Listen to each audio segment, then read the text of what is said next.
Sontar, my brother told you last year someone was coming for us. You didn't believe him. Now he's gone, and Friday they're taking me for $150,000. Please. I don't want to disappear like Tommy. Marcus. Doc Holloway's hands froze on the candy cane bowl. The 7-year-old girl on his lap, blonde braids, oversized jacket, trembling, had just shattered 9 years of playing wall Sontar with one whispered sentence. Behind her, a man in an expensive suit scrolled through his phone, smiling. The same smile he'd worn last Christmas when another child had sat here. A child who'd vanished 3 weeks later. Doc had failed that boy. He wouldn't fail this one. Before we continue, please hit that subscribe button right now. This story gets darker, more shocking, and you need to see how it ends. And comment below. Tell me what city you're watching from. I want to see how far Maya's story travels, because somewhere in your town, there's a child who needs someone to listen. Now, back to that moment that changed everything. Doc's heart slammed against his ribs. The little girl staring up at him had eyes that belonged to someone 3 times her age. Eyes that had witnessed things, lost things, survived things. What's your name, sweetheart? His voice came out steady. Years of combat medicine in Iraq had taught him that much. Never let them see you panic. Jen. I'm 7. She glanced toward the man with the phone. That's my stepfather, Mr. Pace. He's the principal at Milford High School. Everyone loves him. The way she said it, flat, rehearsed, like she'd been taught exactly how to introduce him, made Doc's skin crawl. Maya, I need you to tell me again what you just said about your brother. She reached into her jacket pocket. For a terrible second, Doc thought she might pull out something dangerous. Instead, she withdrew a smartwatch, one of those kids' models with GPS tracking. His name was Tommy Chen. He sat right here last Christmas, December 23rd. At 4:47 p.m. Maya's voice dropped even lower. He told you bad people were coming. You smiled and gave him a candy cane and told him not to worry. Doc's vision blurred. He remembered. God help him, he remembered. A 9-year-old boy, too thin, wearing a jacket 2 sizes too big. The kid had clutched Doc's Sontar coat and whispered, Sontar, what do you do when the bad people live in your house?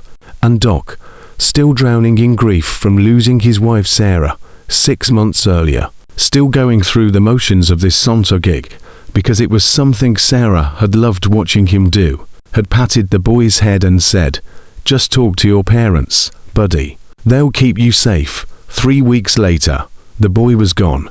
Officially listed as a runaway, gone to live with his biological father in Oregon. Doc had seen the news story, hadn't thought twice about it. I remember, Tommy, Doc said quietly. They sold him. Maya's hand tightened on the smartwatch, for $150,000 to a place in Montana. They said it was a school, but Tommy called it a factory. He had to work on machines. He got burned. Her voice cracked. I have proof. She pressed play on the smartwatch. The audio quality was terrible.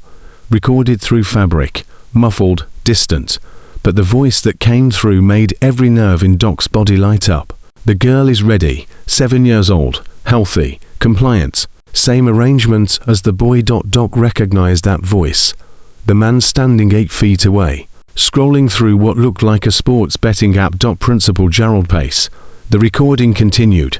A different voice, female, professional, and the timeline. December 26th, day after Christmas, 7:00 p.m., Riverside Warehouse District. Doc 7.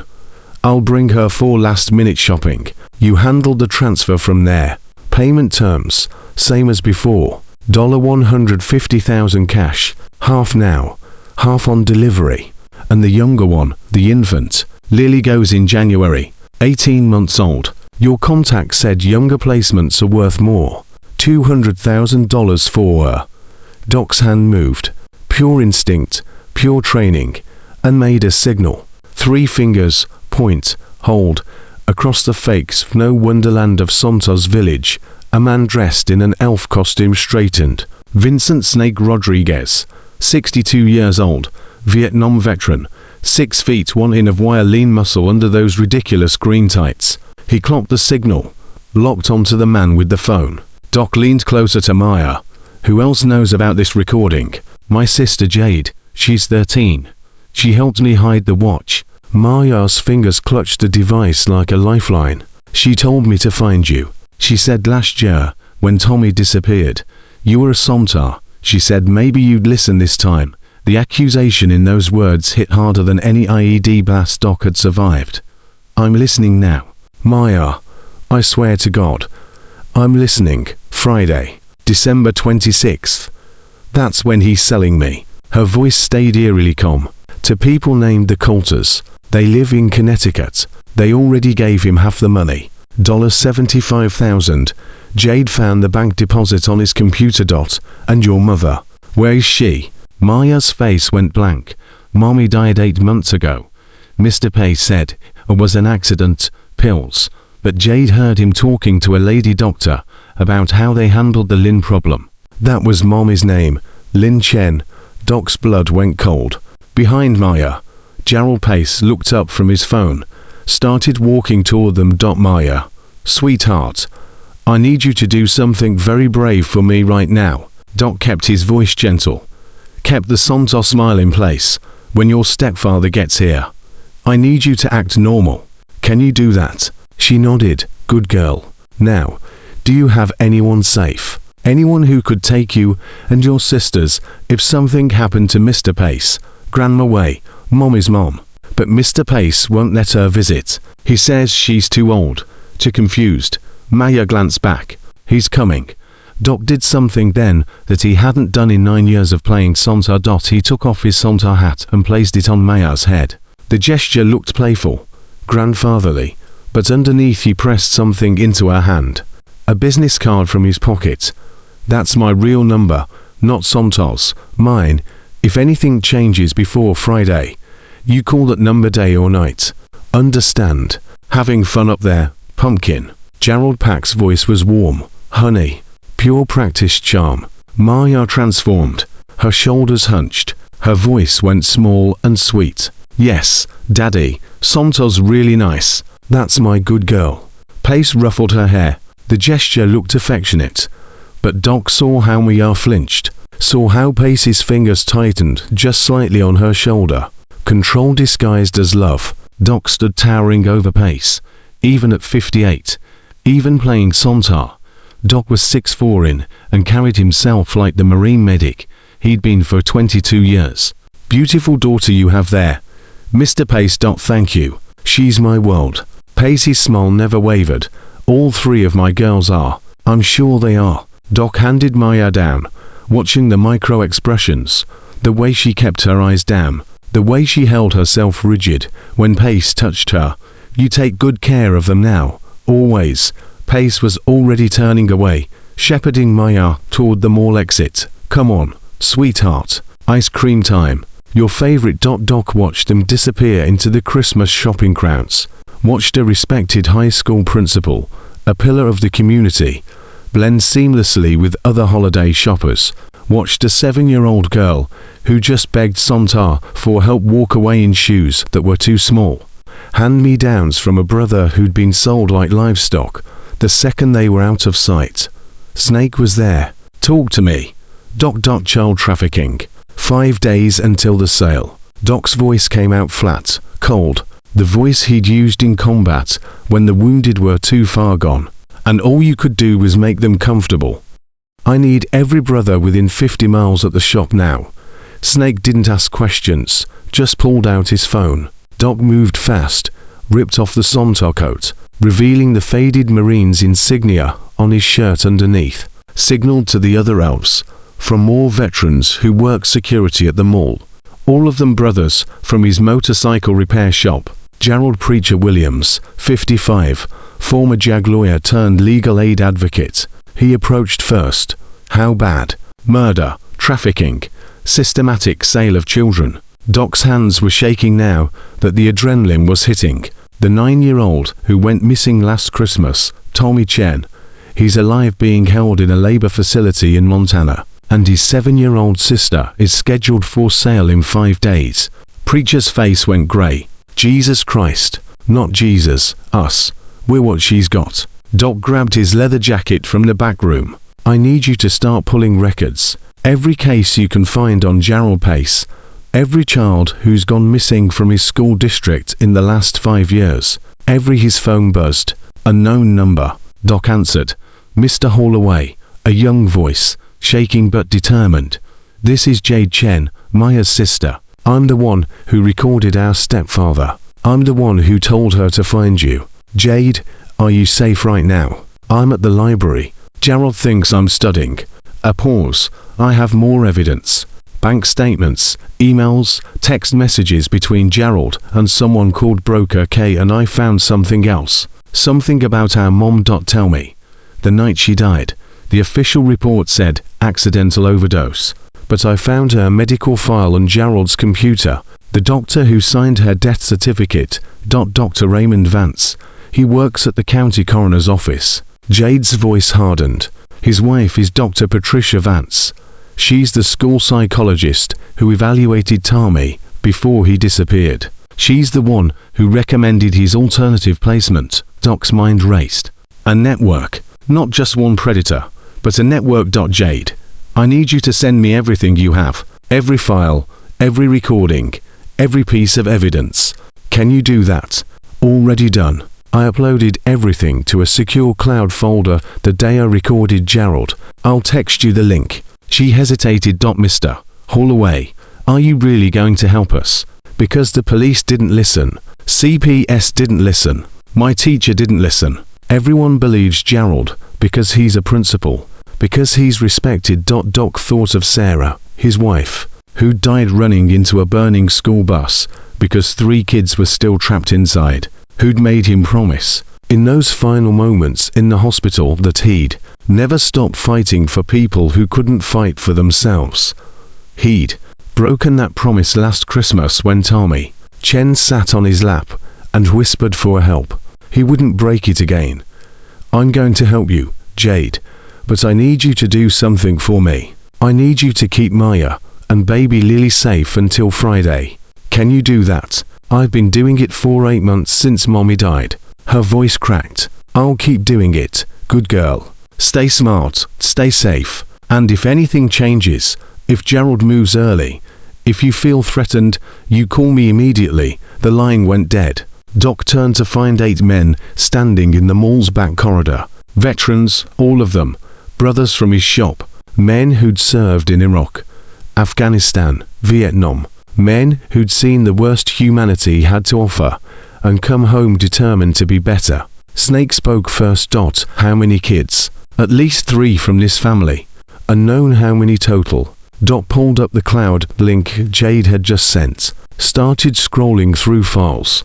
But we're about to find out. Thomas Wire Sullivan, 41, IT specialist with skills that bordered on hacking, leaned over Doc's shoulder. Jesus. This guy's got spreadsheets, client lists, payment schedules.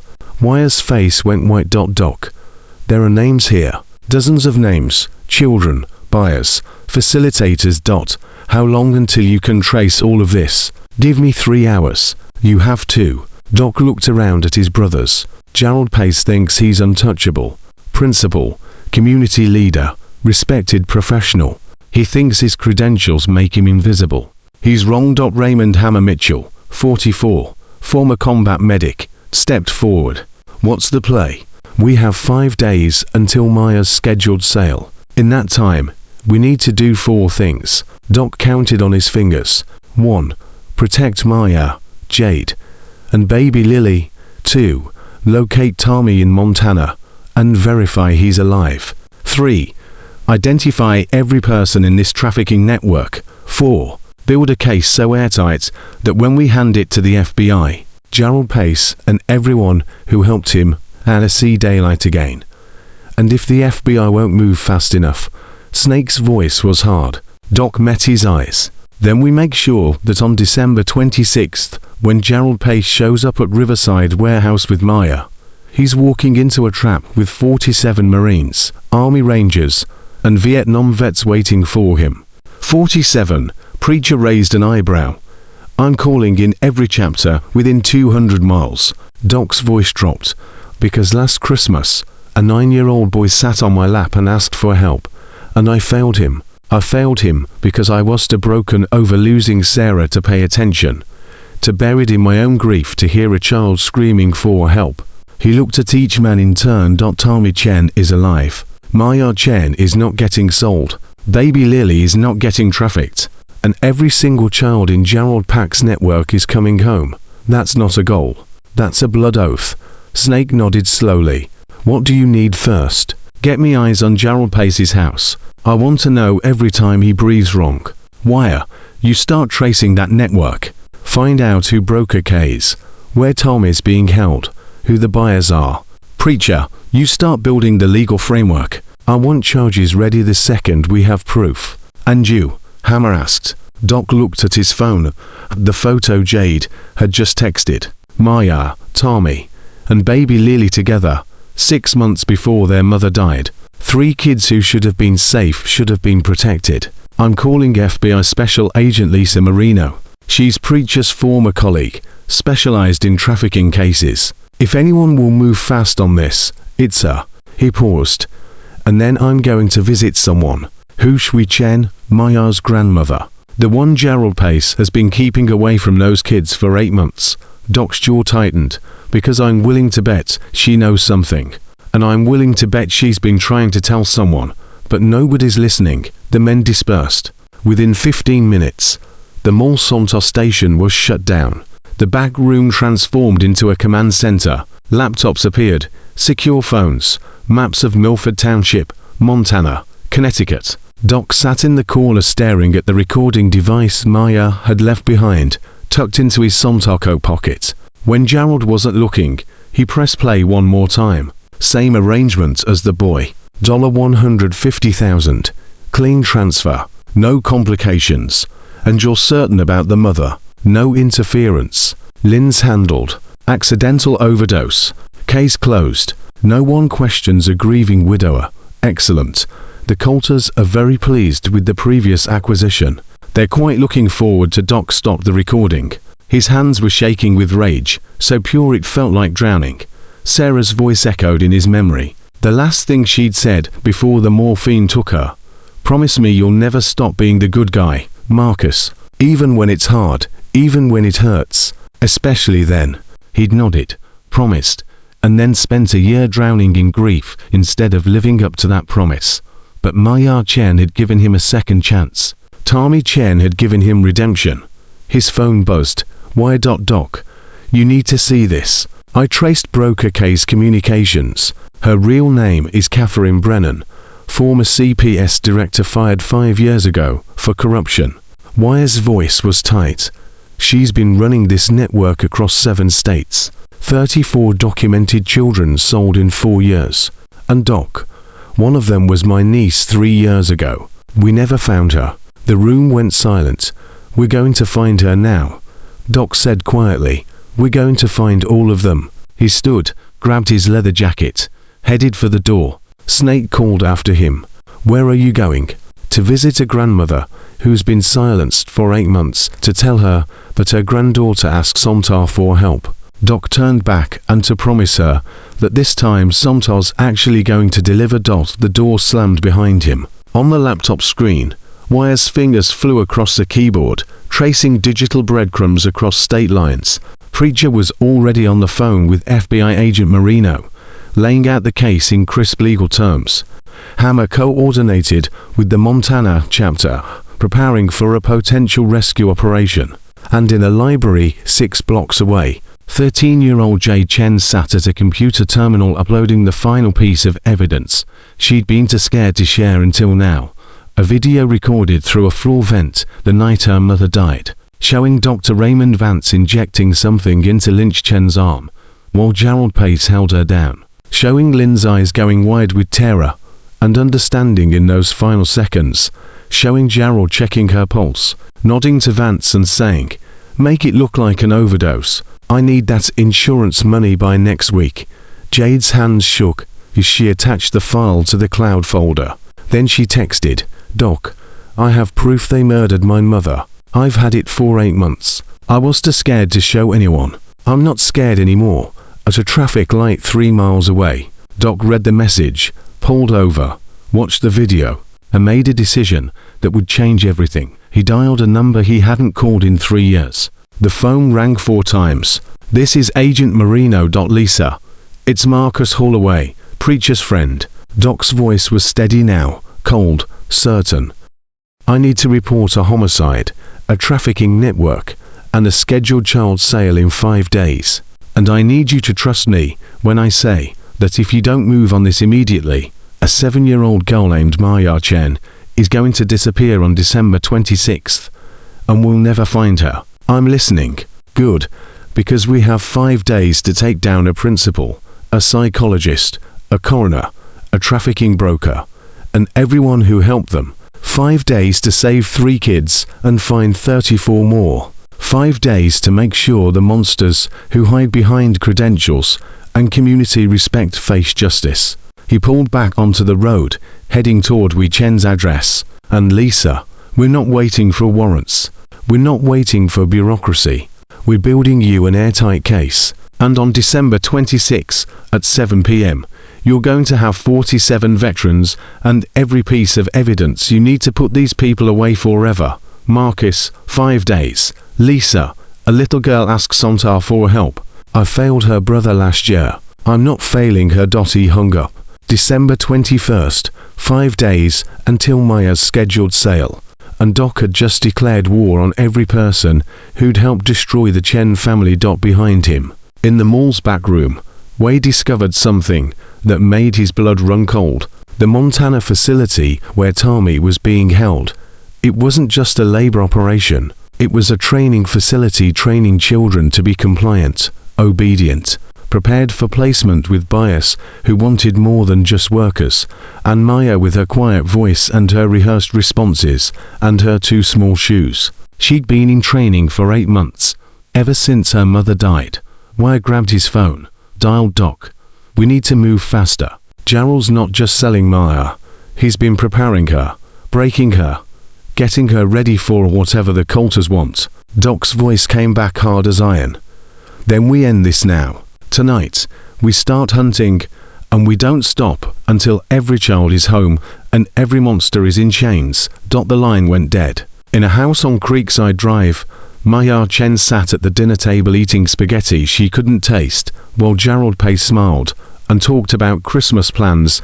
In her pocket, hidden where he couldn't find it, was Sontar's business card. And for the first time in 8 months, Maya believed she might actually survive to see Christmas, because this time, someone was listening. This time, Sontar was real.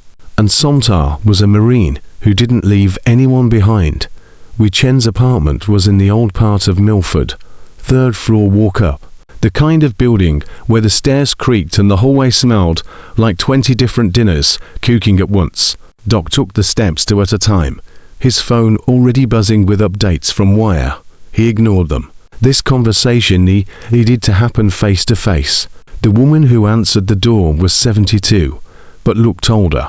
Grey hair pulled back tight, hands that trembled slightly, eyes that had cried themselves dry months ago. "Mrs. Sen, my name is Marcus Holloway. Your granddaughter Maya came to see me today." Wi's face crumpled. "Is she hurt?" "Did he?" "She's alive. She's smart. And she asked me for help." Doc kept his voice gentle. "Can I come in?" 5 minutes later, they sat at a kitchen table covered in papers, court documents, police reports, letters to CPS that had gone unanswered. Wei's hands shook as she poured tea that of them would drink. "I tried to tell them," she whispered. "After Lynn died, I knew. I knew it wasn't an accident. My daughter didn't take pills. She didn't drink. She worked 2 jobs to take care of those babies." "What happened when you reported it?" "Police said I was a grieving mother." Confused, CPS said Gerald showed them proof Lynn had depression, medication prescribed by Dr. Vance. They said I was interfering with his grief process. Wei's voice broke. "Then Tommy disappeared. I went to the police again. They said Tommy ran away to find his biological father. I said Tommy was 9 years old. He wouldn't run. They said Gerald had documentation, custody transfer papers." Doc's jaw tightened. "Did you see these papers?" "Gerald showed me copies signed by a judge, notarized, legal. He said Tommy wanted to go, that Lynn had arranged it before she died. We looked up, tears streaming. But Mr. Holloway, I found something 3 weeks ago in Lynn's storage unit. She left me the key in her will, but Gerald didn't know about it. She disappeared into the bedroom, came back with a cardboard box. Inside, Lynn Chen's personal journal, bank statements, and a flash drive. I don't know how to use computers, we said, but Lynn wrote in her journal that she'd recorded something that proved Gerald was planning to hurt the children. She hid this flash drive 3 days before she died. Doc's phone rang. Wire, not now. Doc, I cracked broker K's server. You need to hear this. Wire's voice was shaking. Catherine Brennan has been running this network for 4 years. 34 children documented. But here's the thing. She keeps records, detailed records, client preferences, payment schedules, delivery locations, and Doc, a pause. One of the buyers is in her files as a repeat customer. Harrison and Diane Coulter from Connecticut. They've purchased 3 children in 4 years. 3. Doc's blood went cold. 2 girls, 1 boy, all between ages 6 and 8. All listed as private adoptions through Brennan's fake consultancy. Wire's fingers clicked on a keyboard. I'm running their social media now. Found photos. The kids in their Christmas cards. They match missing persons reports from Ohio, Pennsylvania, and Illinois. Doc looked at Way. Mrs. Chen. I need to see what's on that flash drive right now. 10 minutes later, Doc sat in his truck outside Way's building, watching Lynn Chen's final recording on his laptop. The video was shaky, filmed through a crack in a bedroom door. Lynn's voice whispered, "It's November 3rd. Gerald just met with a woman at the coffee shop. They thought I was at work, but my shift ended early. I followed them.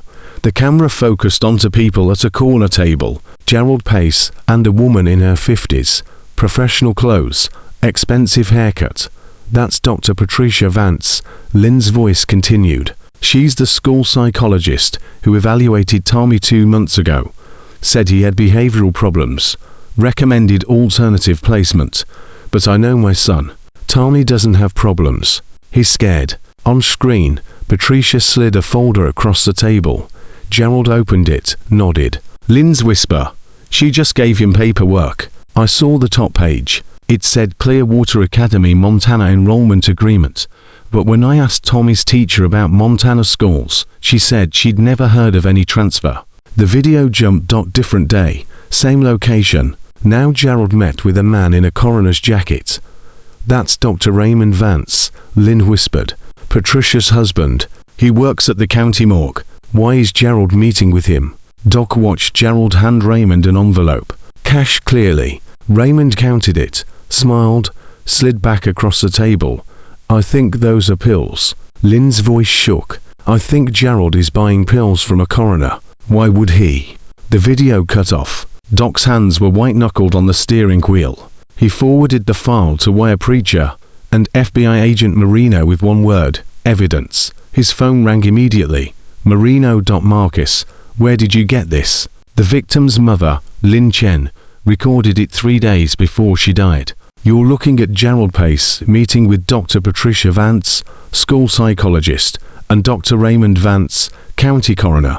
Doc's voice was flat.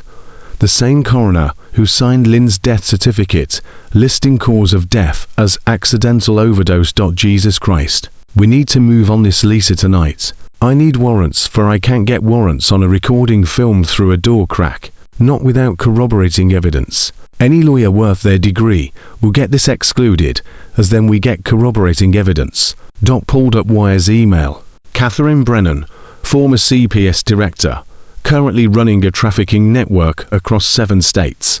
Wire's got her server files, client lists, payment records, communications with Gerald Pace. That enough silence. Then send me everything. I'll call the regional task force. But Marcus, this is going to take time. We're talking multiple jurisdictions, federal charges, coordination with. We don't have time.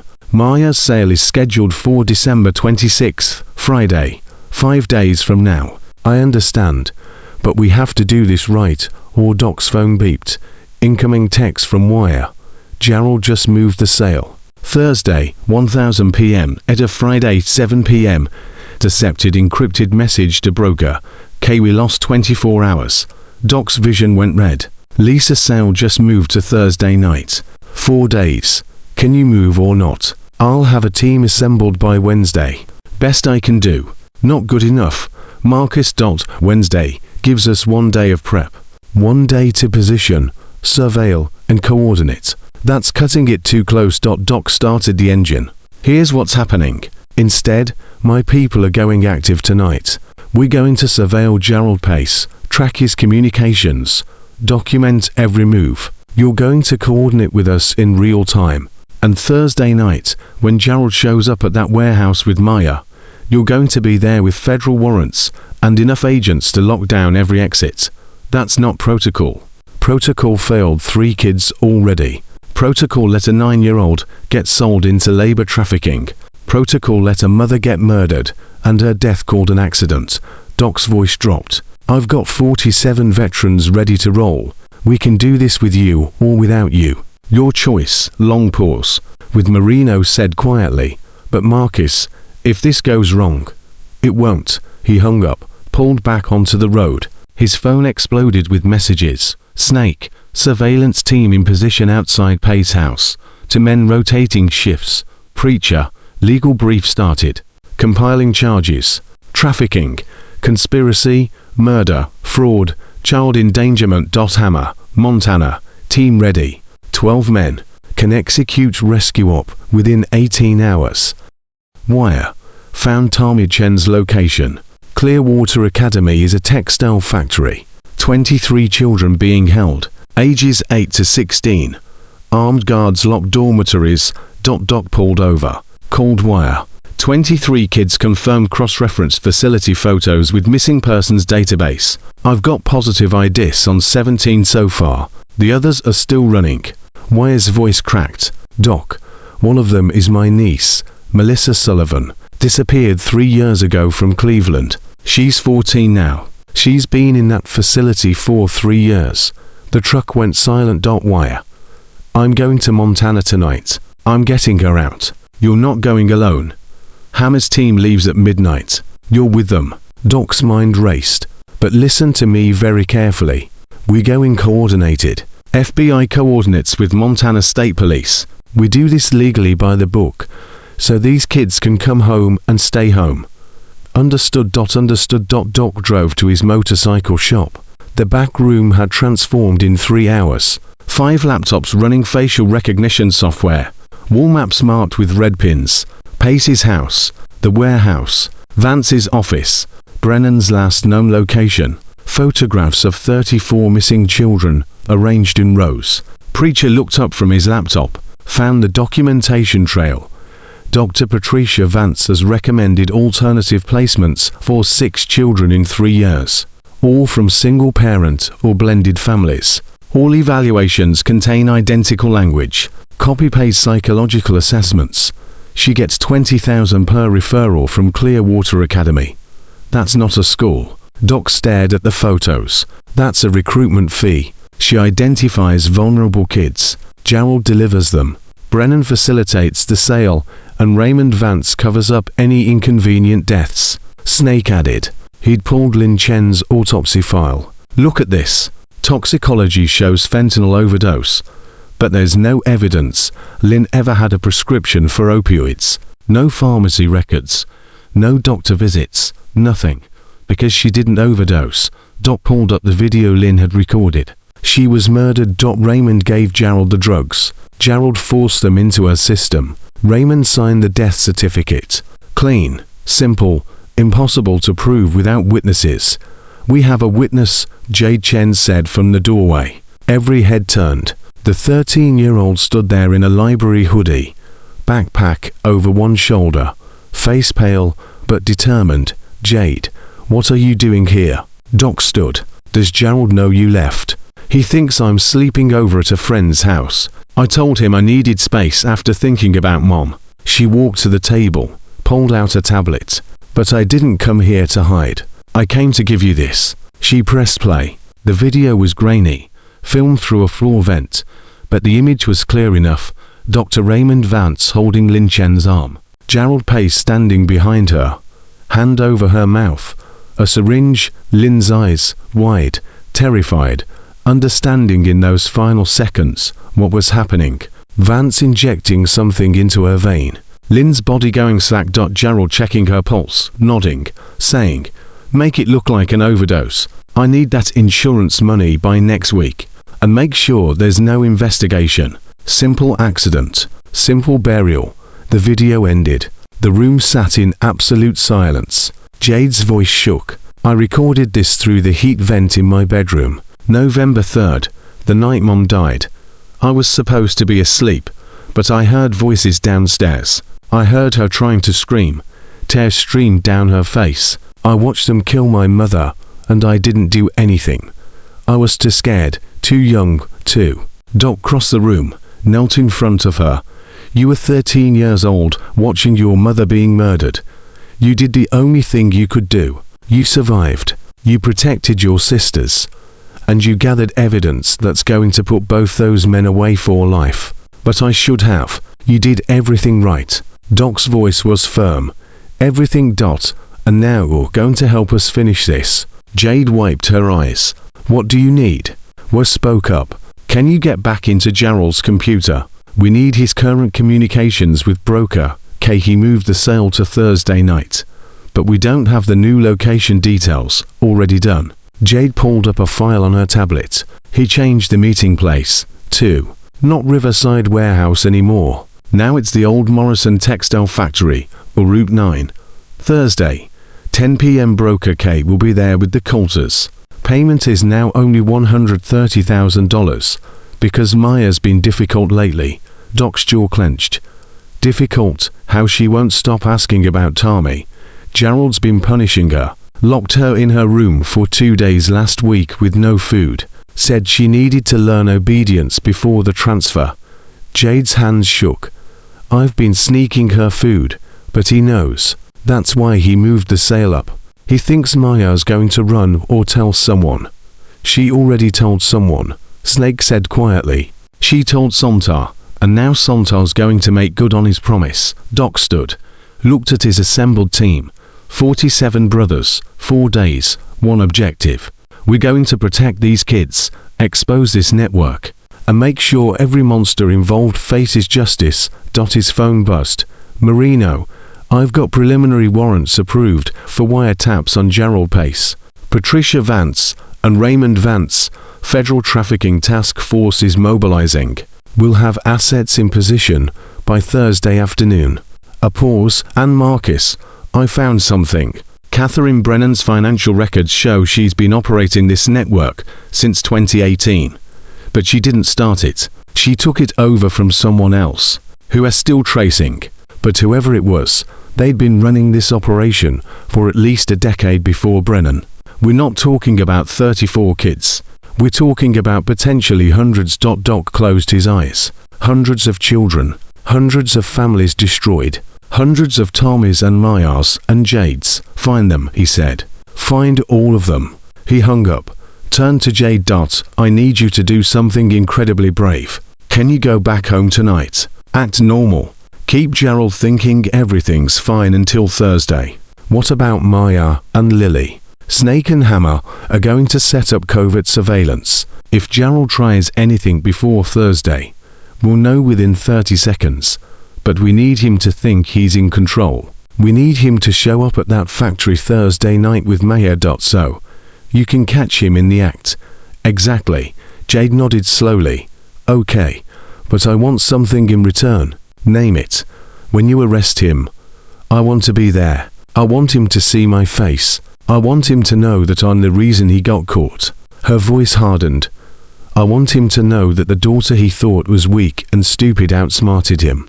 Doc looked at this 13-year-old who'd watched her mother die, who'd protected her sisters for 8 months, who'd gathered evidence that would bring down a trafficking network. Deal. Jade left 20 minutes later, driven back to her friend's house by Preacher. Doc watched her go, then turned to his team. "Wire, I need everything you can find on the Coulters. Every purchase, every communication, every child they've bought." "Preacher, keep building the legal case. Snake, you and Hammer coordinate Montana rescue for tomorrow night. I want Tommy and those 23 kids out before Thursday. And if Gerald notices Tommy's gone, Snake asked. He won't. As far as Gerald knows, Tommy's still in Montana, being a good little worker. By the time he realizes Tommy's been rescued, he'll be in federal custody. Doc pulled up photos of the Morrison textile factory. Thursday night. We're going to have every exit covered. FBI inside, veterans outside. Broker K shows up. The Coulters show up. Gerald shows up with Maya. And none of them leave except in handcuffs. His phone buzzed again. Unknown number. He answered. Hall. Heavy breathing. Then a small voice. Mr. Holloway. This is Maya. I'm using Jade's old phone she hid in my room. Mr. Pace locked me in the basement. He said I'd been bad. He said, if I don't behave, he's going to sell Lily, too. Tonight instead of January. Doc's blood ran cold. Where's Lily now? With Dr. Vance. He took her this afternoon. Said she needed a checkup. But Mr. Holloway, I heard him on the phone. He said, if the beer wants both of us, he can arrange it for extra money. Maya, listen to me very carefully. Where exactly are you? Basement, but the door's locked from outside. There's a tiny window, but I'm too small to reach it. Doc was already moving, grabbing his jacket, signaling Snake. Can you see the street from anywhere? There's a crack under the door. I can see the front hallway.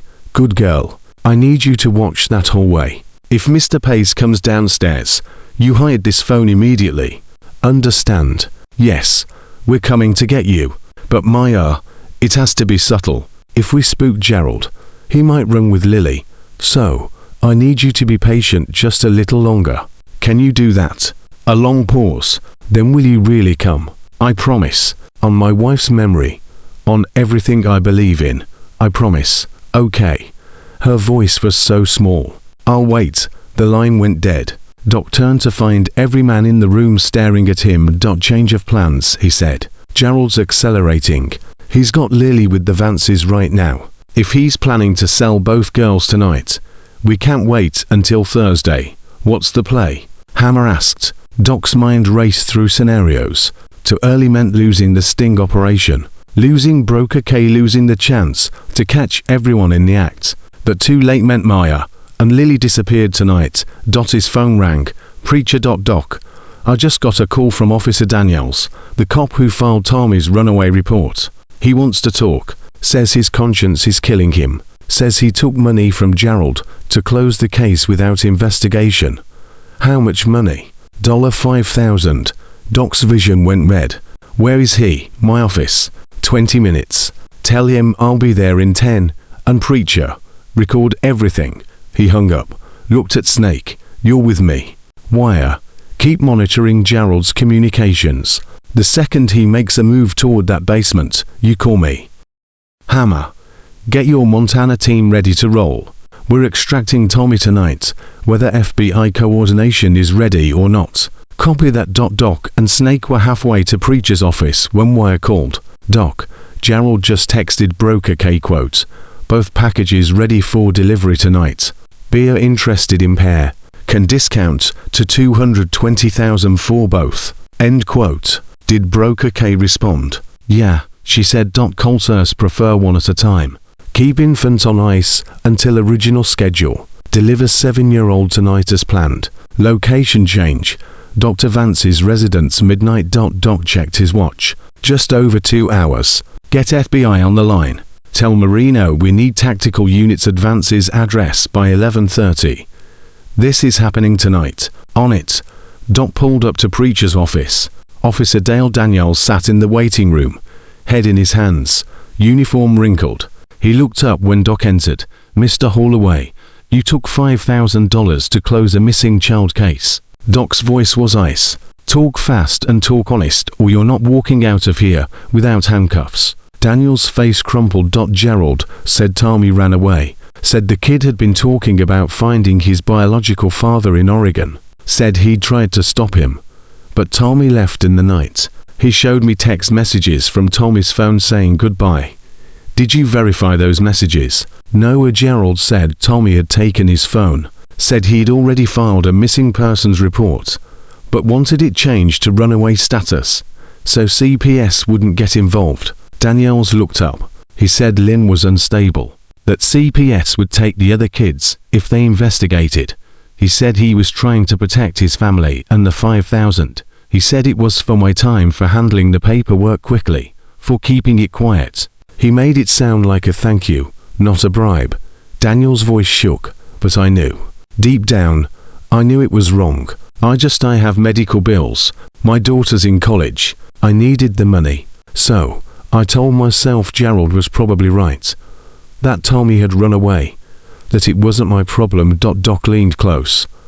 That 9-year-old boy you decided wasn't your problem. He's been working in a labor factory for 14 months, burned, starved, beaten, because you took $5,000 and didn't do your job.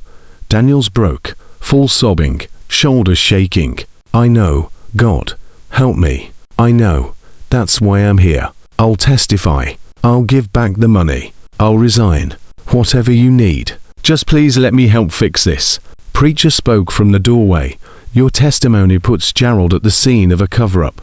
Proves he knew Tommy didn't run away. That's conspiracy to traffic. I'll say whatever you need me to say. The truth, all of it. Doc's phone buzzed. Why? Gerald just left his house heading north on Maple. Looks like he's going toward the Vance residence. Doc checked the time. Almost 2 hours early. He's moving ahead of schedule. Marino, is FBI in position? Wire's voice. She says they're still 30 minutes out. She's requesting you hold position. Wait for tactical support. Tell her we're out of time. Doc stood. Snake, get to Maya. Basement window. North side of Pacey's house. Get her out quiet and fast. Hammer, you're with me. We're going to Vance's residence. Preacher, you stay here with Daniels. Keep recording his statement. Wire, track Gerald's every move. Doc, if we move without FBI backup, then we move without FBI backup. Doc's voice was final. I'm not letting an 18-month-old get sold tonight, because we were waiting for proper procedure. He ran for his truck. Behind him, 47 phones lit up with the same message. Operation active. Protect the children. No one gets left behind. Snake cut through the window lock on the Pace house basement. Maya's face appeared in the darkness, eyes wide with hope and terror. It's okay, sweetheart. Santa sent me. Let's get you out of here. Doc's truck pulled up 3 houses down from the Vance residence. Through the window, he could see Dr. Patricia Vance holding baby Lily, bouncing her gently. The picture of a caring pediatrician with an infant patient, except Lily wasn't a patient. She was merchandise. Doc's phone buzzed. Marino, we're 8 minutes out. Do not engage. Repeat, do not. They've got an 18-month-old in there who's scheduled for sale in less than 2 hours. I'm engaging. He hung up. Looked at Hammer. You ready? Been ready for 20 years. They approached the front door just as headlights swept into the driveway. Gerald Pack's BMW. Doc and Hammer pressed against the side of the house, watching through the window as Gerald entered, smiled at Patricia, reached for Lily. Everything's set. Gerald's voice carried through the thin walls. Broker K is bringing the beer at midnight. Cash payment, clean transfer. By morning, we'll have 100,000 to split. And this problem child will be someone else's headache. Patricia laughed. And the 7-year-old Snake's handling it, delivering her to the secondary location. Different beer, cleaner separation. By tomorrow, all 3 Chen brats will be gone. And we can finally close out Lynn's estate without interference. Doc's hand moved to his phone. Texted Snake status. Response came immediately. Maya secure en route to safe house. She's asking about Lily. Doc texted back. Tell her big sister's coming home too. 10 minutes. He looked at Hammer, nodded. They were about to move when FBI tactical vans screamed around the corner. 8 vehicles, lights blazing. Agent Marino's voice over loudspeaker. This is the FBI. Gerald Pace, Dr. Patricia Vance, Dr. Raymond Vance. You are surrounded. Exit the residence with your hands visible. Inside the house, Gerald's face went white. He grabbed Lily, headed for the back door. Doc was already there, blocking the exit. Going somewhere. Principal Pace. Gerald froze. Recognized the Sontar from the mall. His face twisted. You can't. I'm a principal. I have rights. You have no authority to FBI has all the authority they need. Doc stepped aside as Agent Marino and 4 tactical officers swarmed in. And I've got all the satisfaction I need watching you get what you deserve. Marino pulled Lily from Gerald's arms. The baby cried, reaching back for the only father she'd ever known. It broke Doc's heart that even monsters can make children love them. Gerald Thomas Pace, you were under arrest for human trafficking, conspiracy to commit murder, child endangerment, and about 15 other charges my people are still compiling. You have the right to remain silent. Doc stopped listening, pulled out his phone, call Snake, Maya secure, safe and sound. Chen just arrived. Grandmother and granddaughter reunion in progress. Tell Maya we got Lily. Tell her everyone's coming home. He hung up. Watched FBI agents cuff Gerald, Patricia, and Raymond Vance simultaneously.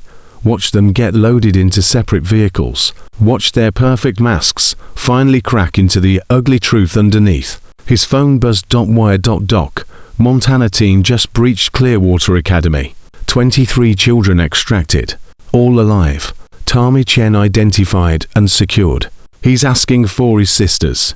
Doc closed his eyes. Felt something release in his chest that had been clenched tight since last Christmas when he'd failed that 9-year-old boy. Tell Tommy his sisters are safe. Tell him Sontar kept his promise this time. Will do.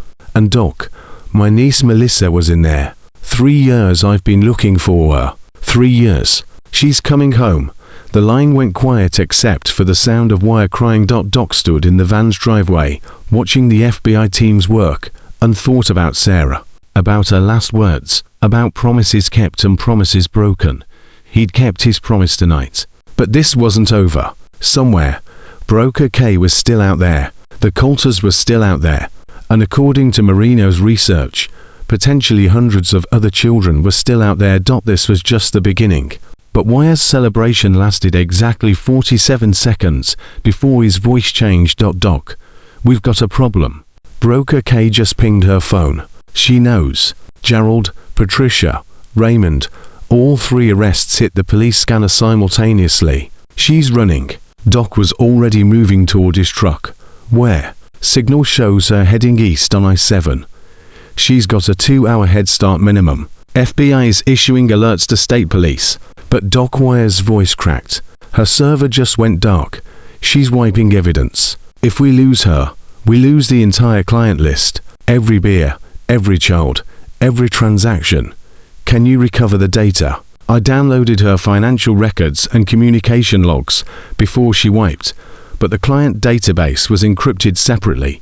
I'd need physical access to her backup drives to crack it. Wire paused. And Doc, there's something else. Before the server went dark, I caught one final communication. Broker K texted someone. Pace network compromised. Execute Protocol 7. Liquidate all assets. That message went to 14 different numbers. Doc's hands tightened on the steering wheel. Liquidate assets. She's not talking about money. No, she's talking about the children. Why told them to move or destroy evidence? We're talking about potentially dozens of children about to disappear even deeper. Get me those 14 numbers. Run every single one. Names, locations, everything. Doc pulled onto the highway, pushing 80. Wire, call Marino. Tell her we need immediate warrants for all 14. Tell her lives depend on it. Already on it. The line went dead. Doc drove in silence for 3 miles, his mind racing through scenarios. Then his phone rang. Jade, Mr. Holloway, something's wrong with Maya. Doc's blood went cold. What do you mean wrong? We're at Grandma Way's apartment. Maya won't let go of Lily. She's just holding her, rocking back and forth, not talking. And when Grandma tried to take Lily to change her diaper, Maya screamed. Like really screamed. I've never heard her make sounds like that. Doc put me on speaker, rustling, then his voice shaking. Mr. Holloway, the baby needs changing, needs feeding. But Maya won't release her. She's going to hurt herself holding so tight. Don't try to take Lily away. Maya's been in survival mode for 8 months. She just watched her stepfather get arrested, trying to sell her baby sister. Her brain is telling her that if she lets go, Lily disappears. Doc kept his voice calm. Is there a bathroom in the apartment where Maya can see you the whole time? Yes, right off the living room. Good way. I need you to sit down on the floor next to Maya. Get at her eye level. Tell her you're going to help her take care of Lily, not take Lily away. Can you do that? Yes. Doc heard Way's voice soft and gentle. Maya, a sweetheart. I'm not taking your sister. I'm going to help you take care of her. We'll do it together, okay? You and me, sisters and grandmothers. We take care of each other. A long pause. Then Maya's voice, so small. Promise you won't let them take her. I promise on your mother's memory. I promise. Rustling sounds. Then Jade, she's letting Grandma help. They're in the bathroom together. Mr. Holloway, is Maya going to be okay? Eventually. But Jade, she's been traumatized for months. It's going to take time. Pause. How are you holding up? I watched my stepfather get arrested. I watched the woman who helped kill my mom get put in handcuffs. I should feel good, right? I should feel like we won. But you don't. I feel empty. Like there's this big hole where all the fear used to be. And I don't know what to fill it with. Jade's voice broke. And I keep thinking about all the times I could have shown someone that video earlier. All the times I was too scared. If I'd been braver, maybe Tommy wouldn't have stopped right there. Doc's voice was firm. You were 13 years old in an impossible situation. You did everything right. You protected your sisters. You gathered evidence. And you survived. That's not weakness. That's the definition of strength. Then why do I feel like I failed them? Because you love them. And people who love always feel like they should have done more. But Jade, listen to me. Your brother is coming home. Your sisters are safe. Your grandmother has custody. And Gerald Pace is never going to hurt anyone again. That's because of you. Silence. Then quietly. When does Tommy get here? Doc checked his watch. Montana team is driving through the night. They'll be there by morning. 6 a.m. Maybe 7. Will he remember us? Will he remember me? The question broke Doc's heart. I don't know, sweetheart. Tommy's been through trauma that would break most adults. But he's alive and he's coming home. And that's what matters. Okay. A pause. Mr. Holloway. Thank you for listening. When no one else would.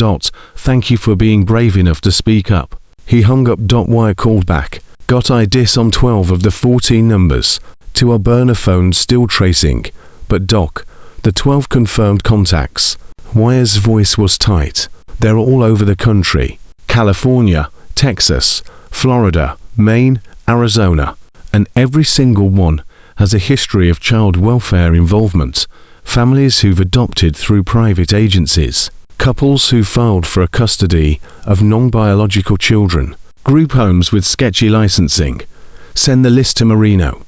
We need simultaneous raids, already sent. She's coordinating with regional FBI offices. But Doc, she said it's going to take minimum 48 hours to get warrants approved for all 12 locations. Different jurisdictions, different judges, different 48 hours is too long. Broker K told them to liquidate assets. Those kids have hours, not days. I know. That's why I did something that's probably illegal. Doc almost smiled. What did you do? I sent anonymous tips to every local news station in those 12 cities, told them there's a breaking story about child trafficking networks, gave them the addresses, told them FBI raids are imminent. Every station is scrambling to get camera crews in position. You're putting media pressure on the FBI to move faster and making it harder for those 12 contacts to quietly disappear the children. Hard to liquidate assets when news vans are parked outside your house. Wire paused. Marino's going to be pissed. Let her be pissed. You just save lives. Doc's phone beeped. Incoming call from Hammer. Doc, we're 2 hours outside Milford. Tommy's awake. He's asking questions. What kind of questions? He wants to know if his mom is still alive. Wants to know if Maya and Lily and Jade are safe. Wants to know if we're really taking him home or if this is another transfer. Hammer's voice dropped. Doc, this kid has been lied to for 14 months. He doesn't trust anything we're telling him. Put him on. Rustling then the small voice, weary and exhausted. Hello, Tommy. My name is Marcus. I'm a friend of your sister's. I'm the Sontar from the mall last year. Do you remember me? Long silence. Then you gave me a candy cane. You told me to talk to my parents. You didn't believe me. The accusation hit like a gut punch. You're right. I failed you. I didn't listen. And because of that, you spent 14 months in a place you should never have been. I can't change that. But I can tell you the truth now. Your sisters are safe. Maya and Lily and Jade are with your grandma Way. Gerald Pace is in FBI custody. And we're bringing you home. People lie. Gerald lied. The facility supervisors lied. Everyone lies. You're right. People do lie. So, here's what I'm going to do. I'm going to let you talk to someone who won't lie to you. Someone who's been fighting for you since the day you disappeared. Doc texted Jade. Can you put Maya on the phone? Tommy needs to hear her voice. 30 seconds later, Maya's voice came through his speakers. Small but clear. Tommy. Doc conferenced the calls. Tommy, your sister's on the line. Maya, tell your brother what happened tonight. Maya's voice shook. Tommy. Sontar arrested Mr. Pace. He tried to sell me and Lily. But Sontar and his friends stopped him. The FBI came. Mr. Pace is in jail. We're safe. We're really safe. Silence on the line. Then Tommy voice cracking. Maya. Is that really you? It's really me. And Jade's here and Lily and Grandma. We're all together and they're bringing you home. Tommy, they're really bringing you home. A sound came through the phone that made every man in Hammer's vehicle go silent. Tommy Chen, 9 years old, who'd survived 14 months of forced labor and abuse, who'd been burned and beaten and broken, sobbing like his heart was shattering. I want to come home, please. I just want to come home. You are coming home. 6 more hours and you're home.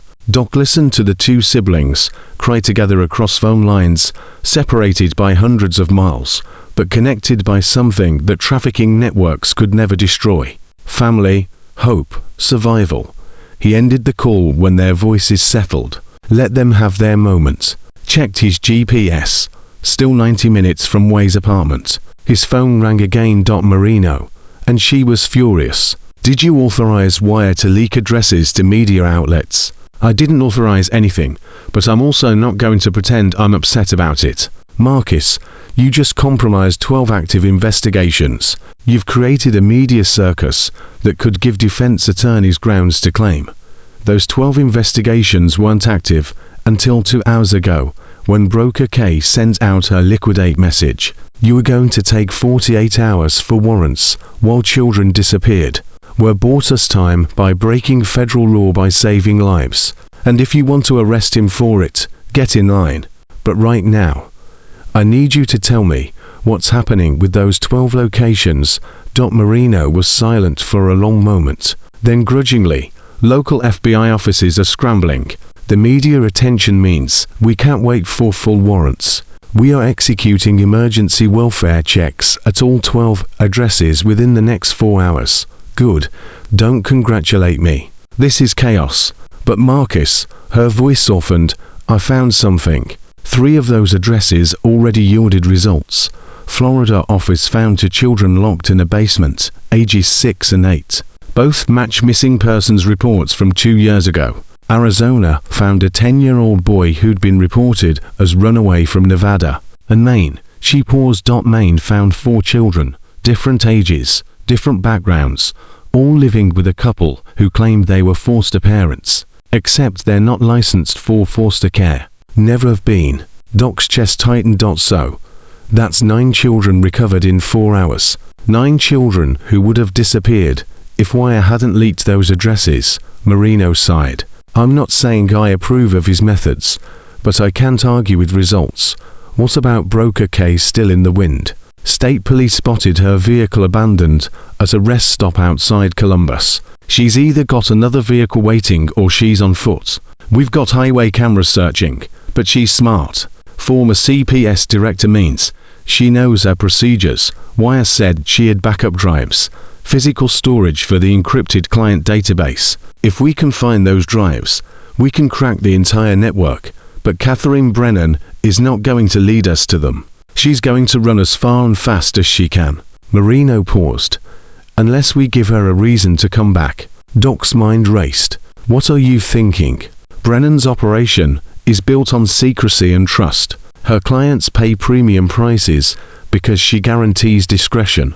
But in the last 4 hours, we've raided 12 of her contacts, recovered 9 children. That's not discreet. That's catastrophic failure. She wants to protect her reputation, minimize damage. Exactly. And the only way she can do that is by eliminating anyone who can testify against her. Marino's voice hardened. Marcus, we need to use Gerald Pace as bait. You want to dangle him in front of Broker K and hope she tries to eliminate him. I want to let it leak that Gerald's cooperating with FBI, that he's giving us names, locations, financial records, that he's our star witness. Marino paused. Catherine Brennan will have two choices: disappear forever and lose everything she's built, or eliminate the threat and try to salvage her network. That's using a human being as bait. That's using a child trafficker and murderer to catch the person who enabled him. I'm okay with that. Are you? Doc thought of Maya's voice on the phone, of Tommy sobbing that he just wanted to come home, of Jade's question, when does Tommy get here? Do it, already in motion.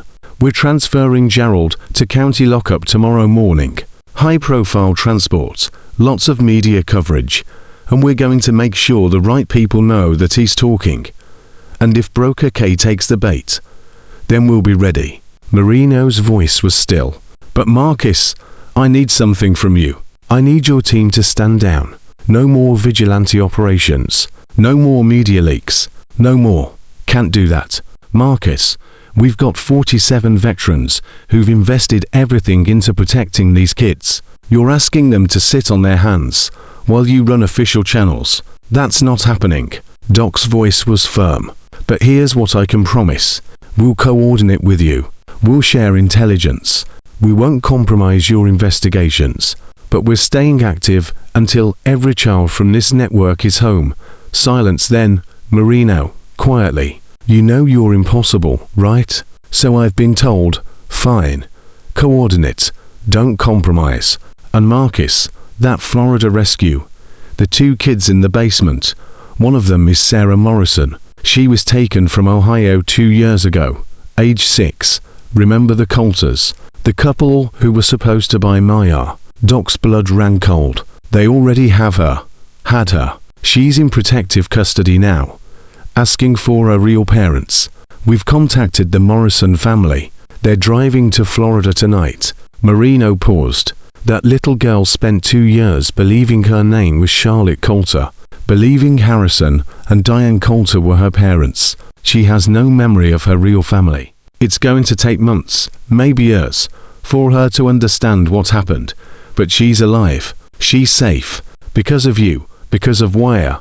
Because of a team of veterans who decided to give a damn. Marino's voice cracked. I've been doing this job for 15 years. I've seen a lot of trafficking cases, but I've never seen anything like this. The coordination, the speed, the desperation. That's what you're seeing. We're desperate to make up for every time we failed these kids, then keep that desperation going, because we're not done. Marino's voice hardened. I just got word from our California office.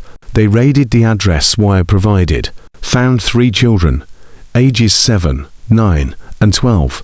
All 3 were purchased through Brennan's network. But here's the thing, the couple who had them, they're both attorneys, high-powered, well-connected, politically active.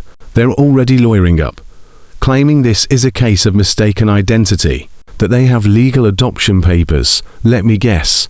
Adoption papers prepared by Dr. Patricia Vance. Close adoption papers prepared by someone named Evelyn Morrison.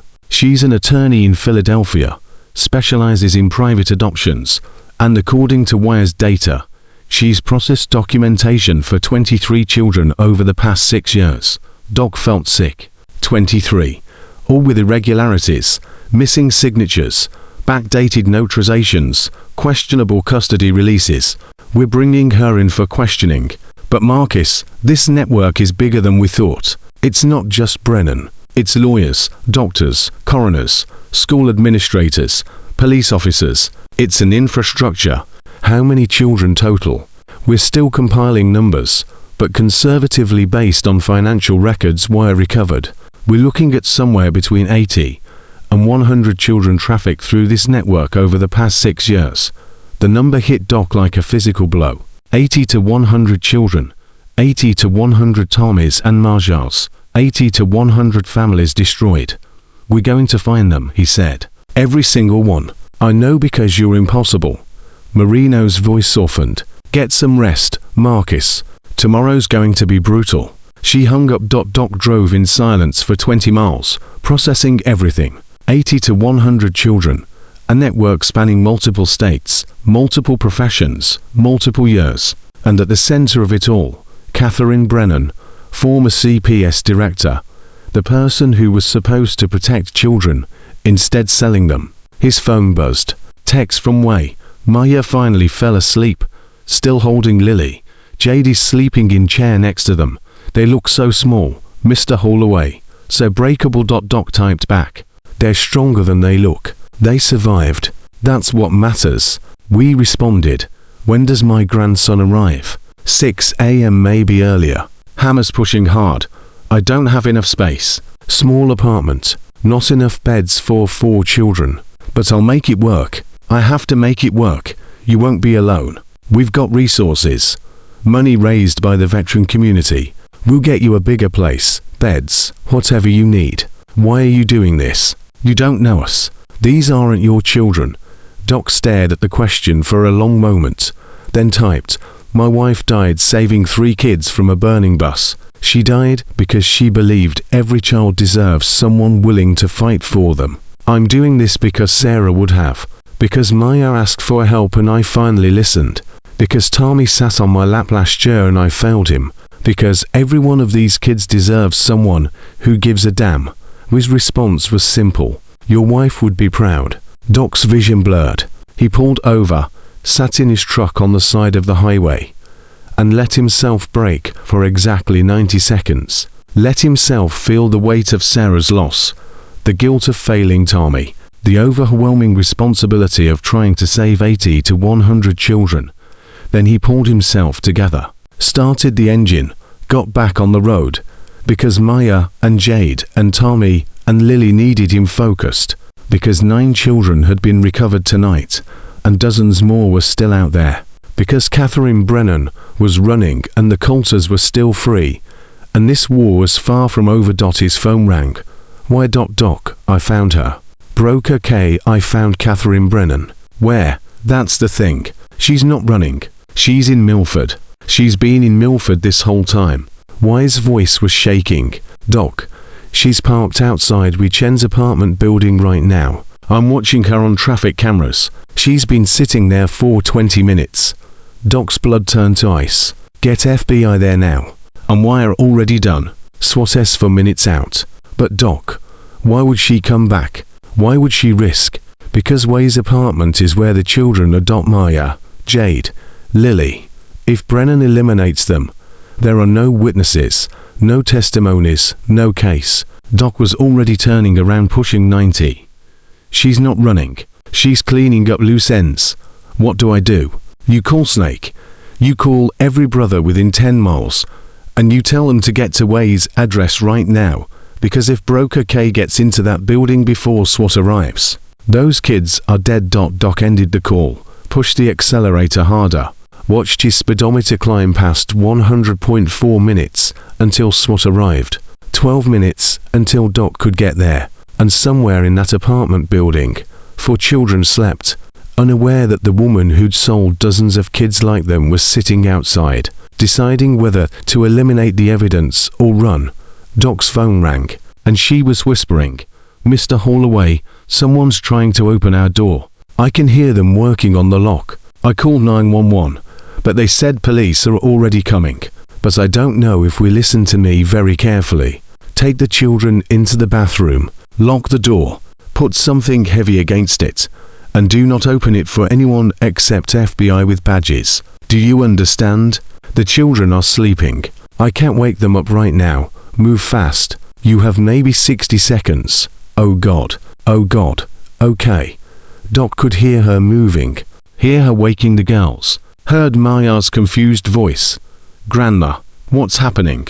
We need to hide, sweetheart. Right now. It's okay. Everything's okay. We just need to hide. Through the phone, Doc heard the apartment door open. Heard footsteps. Heard a woman's voice. Calm and professional. Mrs. Chen. I'm from Child Protective Services. There's been an incident. I need to take the children into emergency custody. With voice shaking but firm. Show me identification through the bathroom door. Mrs. Chen. This is urgent. The children are in danger. I need you to show me identification, or I'm not opening this door. Doc heard Catherine Brennan sigh. Then her voice. Dropping all pretense. Fine. Let's do this the hard way. A crash. The sound of someone hitting the bathroom door with force. Maya screaming. We shouting. Get away from us. And Doc still 8 minutes out. Completely helpless. His phone rang. Snake. 2 minutes out. I've got 4 brothers with me. Breaching in 90 seconds, whether SWAT's there or not. Do it. Doc listened to chaos over the phone. Brennan hitting the door. We and the children crying. Then faintly sirens. Brennan's voice. Damn it. Footsteps running. The apartment door slamming. Then Snake's voice commanding. Catherine Brennan. Get on the ground now. A gunshot. Someone screaming. And Doc pushing 120 on the highway. Praying he wasn't about to arrive at another scene where he'd failed to save someone. The phone line went dead. Doc's speedometer hit 130. His hands were white-knuckled on the wheel. His heart hammering so hard, he could feel it in his throat. 8 minutes. He was still 8 minutes away. His phone rang. Snake's number. Doc answered, terrified of what he'd hear. Doc. Snake's voice was steady, calm. The voice of a man who'd been in combat. Brennan's down. Non-lethal shot to the shoulder. She's in custody. Children are safe. Doc's chest released. Who fired? I did. She pulled a weapon when I ordered her down. Had it aimed at the bathroom door. I had 0.3 seconds to make the call. Snake paused. I made it. The children shaken but unharmed. Way's holding them in the bathroom. Won't come out until she sees FBI badges. Smart woman. SWAT there yet. Just arrived. 6 units. Marino's on the line screaming about jurisdiction and protocol. But Brennan's cuffed and bleeding and headed to the hospital under federal guard. Snake's voice hardened. Doc. She was going to kill them. All 4 of them had a suppressed 9mm. If we'd been 30 seconds later, but you weren't, you were exactly where you needed to be. Doc heard voices in the background. FBI agents securing the scene. Paramedics working on Brennan. And underneath it all, Maya crying. Let me talk to Maya. Rustling. Then Way's voice. Mr. Holloway.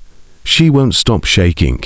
She keeps saying the bad lady came back. She keeps asking if we're really safe now. Put her on. A pause. Then Maya's voice. So small it nearly broke him. Sonta. I'm here. Sweetheart. I'm 5 minutes away. And Maya.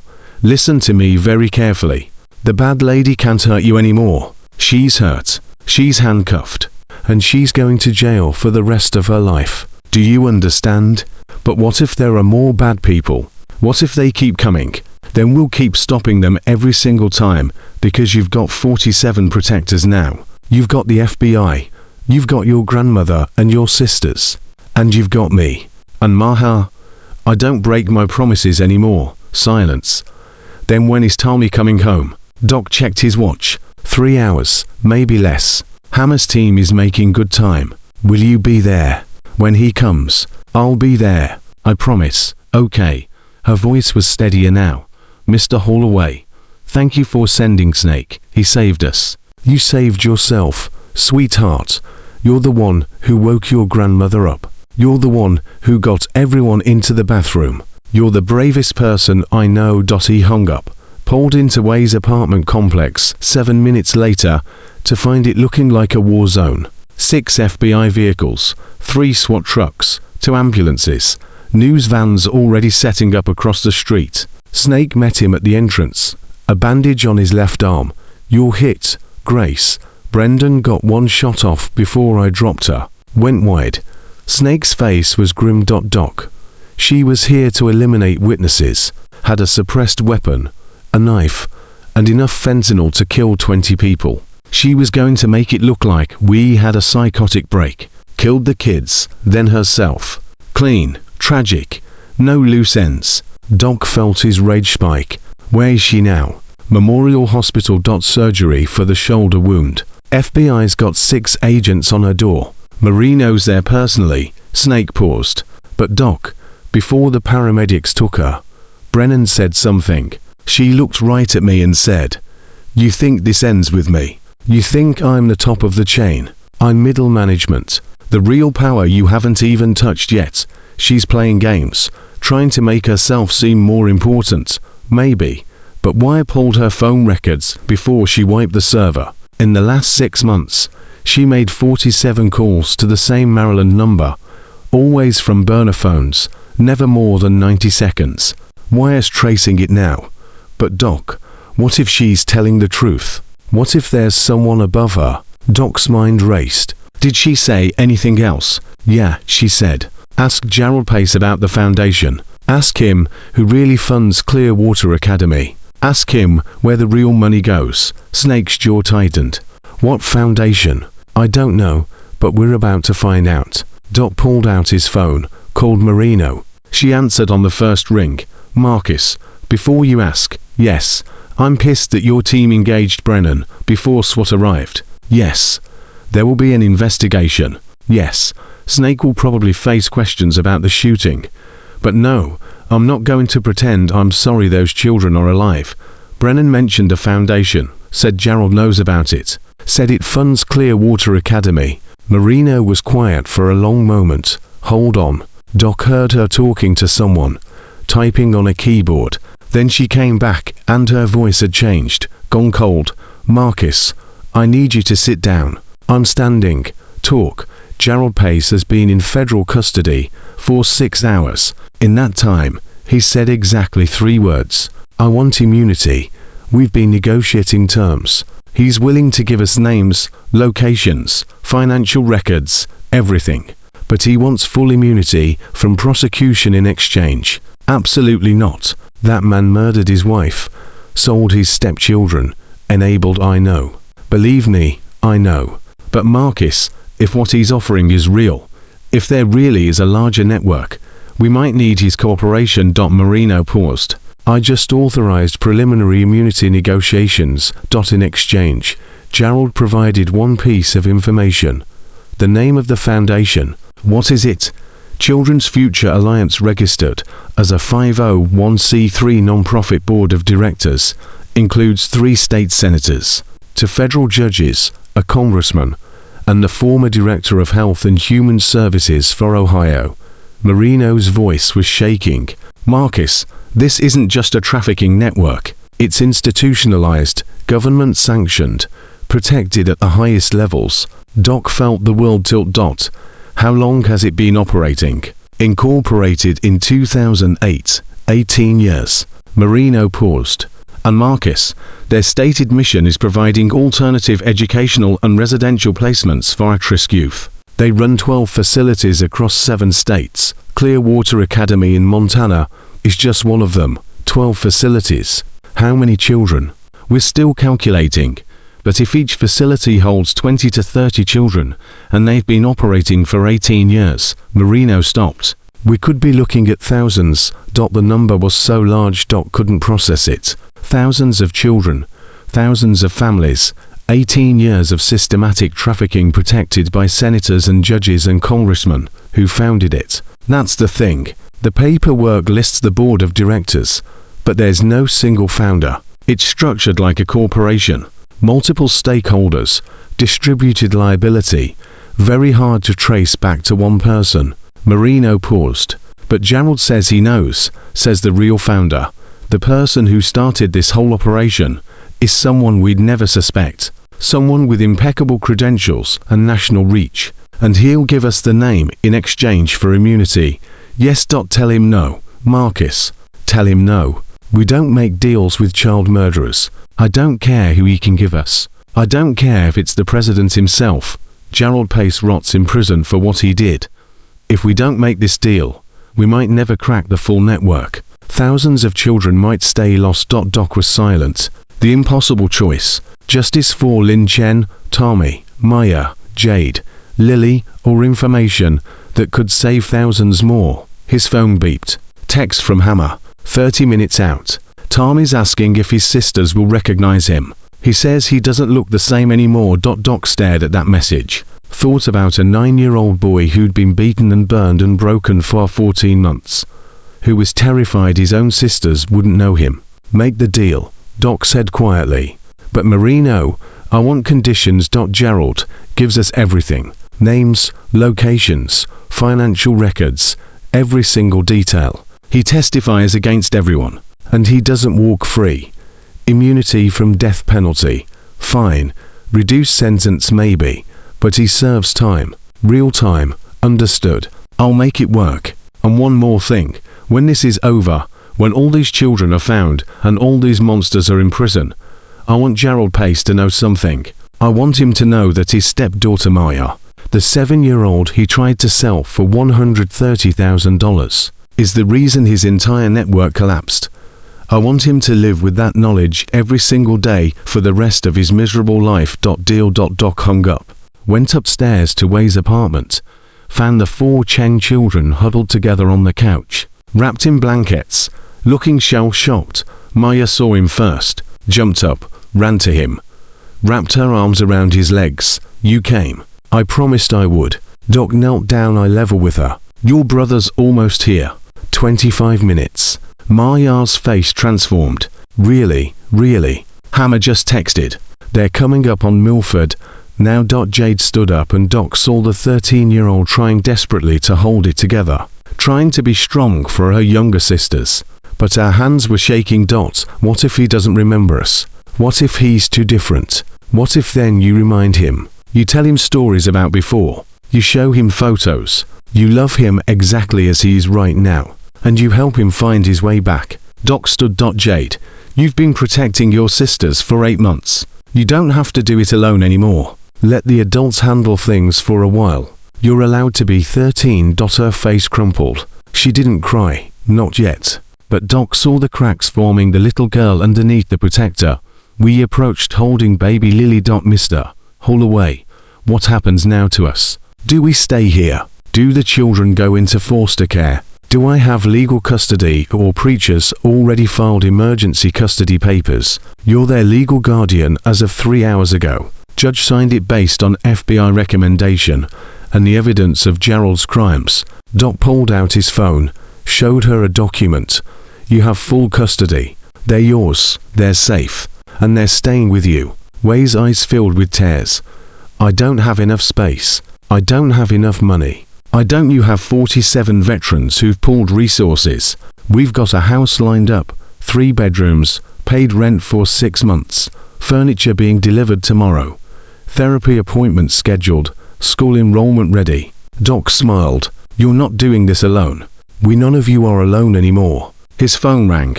Hammer, we're pulling into the complex now. Tommy's asking if he should wait in the car. He's scared. Bring him up right now. 2 minutes later, Doc heard footsteps in the hallway. Heavy boots.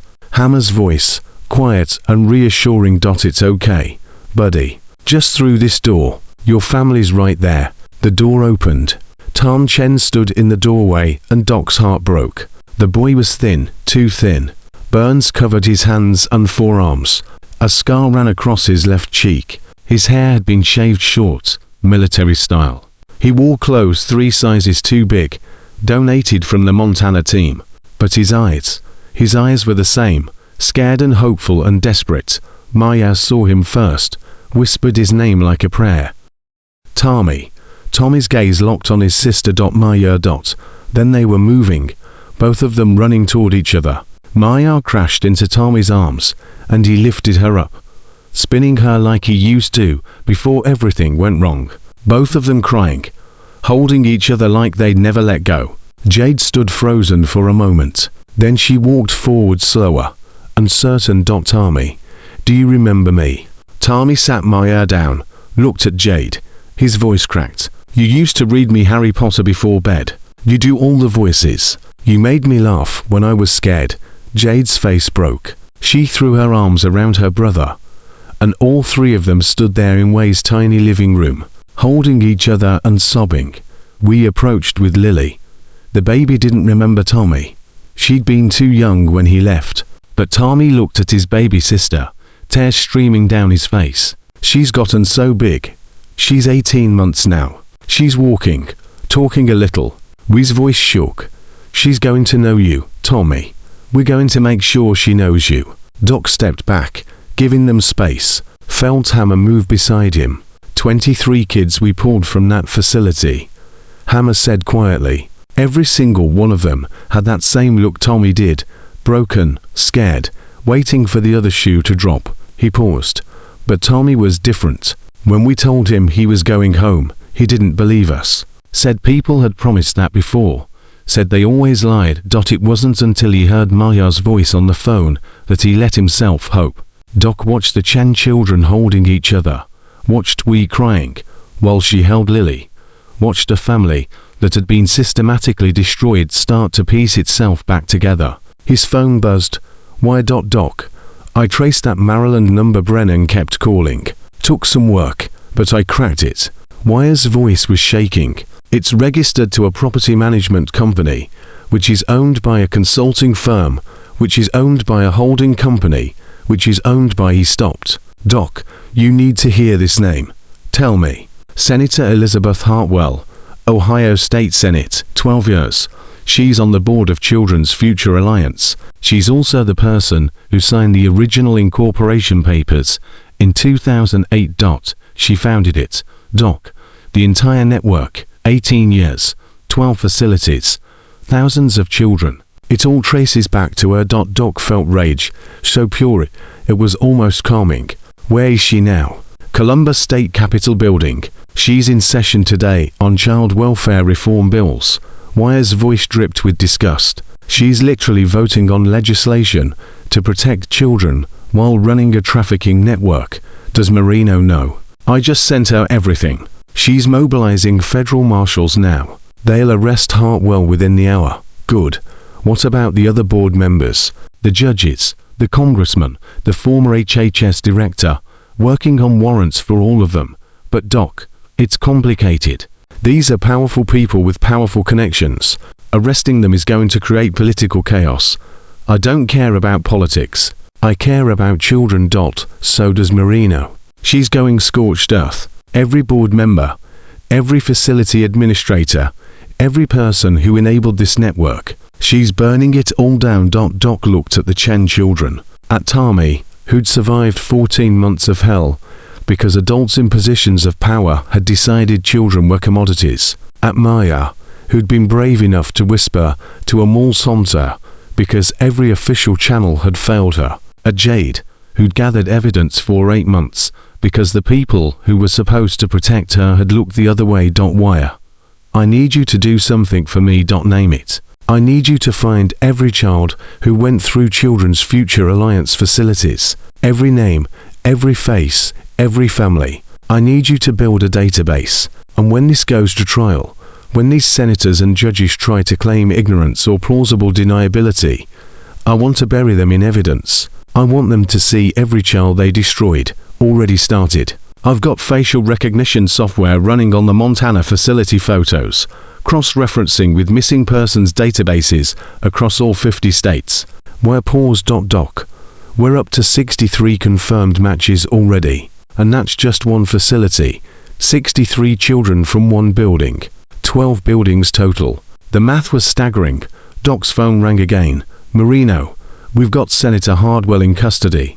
Arrested 15 minutes ago in her office. Federal marshals, U.S. attorneys present.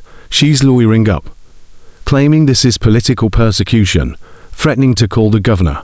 Marino's voice was steel. I don't care who she calls. I've got 18 years of financial records showing she's been operating a child trafficking network under the guise of non-profit youth services. She's done. What about the other board members? Simultaneous arrests in progress. Judge Patricia Morrison in Cincinnati in custody. Congressman David Fletcher in D.C. in custody. Former HHS Director Richard Thompson in Cleveland, resisting arrest, barricaded in his home. SWAT's moving in now. Doc heard it then in Marino's voice. Not triumph, exhaustion. The weight of uncovering something so massive, so systematic, so evil that it broke your faith in institutions. How many total arrests today? 17 so far. That includes Gerald, the Vances, Brennan, Hartwell, the board members, and 6 facility administrators from other Children's Future Alliance locations. Marino paused. And Marcus, we're just getting started. Wire's data shows connections to 34 additional individuals. Lawyers who processed fake adoptions, doctors who falsified medical records, police officers who looked the other way, social workers who closed cases without investigation. 34 that we know of so far. The number keeps growing. Marino's voice cracked. I've been doing this job for 15 years. I thought I'd seen the worst humanity had to offer. That this is systematic evil. This is institutionalized trafficking protected by law, funded by taxpayers, endorsed by elected officials. How many children total? Silence. Them wires still compiling numbers, but based on facility records, financial transactions, and missing persons cross-references, we're estimating approximately 840 children trafficked through this network over 18 years. 840 children. Doc couldn't speak, couldn't process, just stood there in Way's living room, watching Tommy hold his sisters, while Marino's words echoed in his head. Marcus, you still there? Yeah, I'm here. We're going to find them. Every single one. We're going to bring them home. But Marcus, this is going to take months, maybe years. Some of these children have been gone for a decade. Some don't remember their real names. Some have been conditioned to believe their traffickers are their real families. Then we take months. We take years. We don't stop until every child is found. Agreed. Marino paused. And Marcus, what you did calling me about Maya, mobilizing your team, refusing to wait for official channels. You saved lives, plural. If you'd filed a report and waited for the system to investigate, Maya would have been sold. Tommy would still be in Montana. Brennan's network would still be operating. You broke the rules, and you saved 840 children. I didn't save them. Maya saved them. She was brave enough to ask for help, and you were smart enough to listen. That matters. Doc hung up, turned to find Tommy watching him. Mr. Holloway, Snake told me you're the Sontar from last year. The one I told about the bad people. Doc knelt down. Yeah, buddy. That was me. You didn't believe me then. The accusation was quiet, not angry, just factual. A statement of truth. You're right. I didn't. I heard you say you were scared. And I told you to talk to your parents. I didn't ask follow-up questions. I didn't pay attention. And because I failed you, you spent 14 months in a place that hurt you. Doc met Tommy's eyes. I can't change that. I can't give you those months back. But I can promise you something. I can promise that I'm going to spend the rest of my life making sure no other child goes through what you went through. That's not an apology. That's a blood oath. Tommy stared at him for a long moment. Then quietly, Maya says you kept your promise this time. She says you saved us. Your sisters saved themselves. They were brave and smart and strong. All I did was listen when Maya asked for help. Then why didn't you listen when I asked?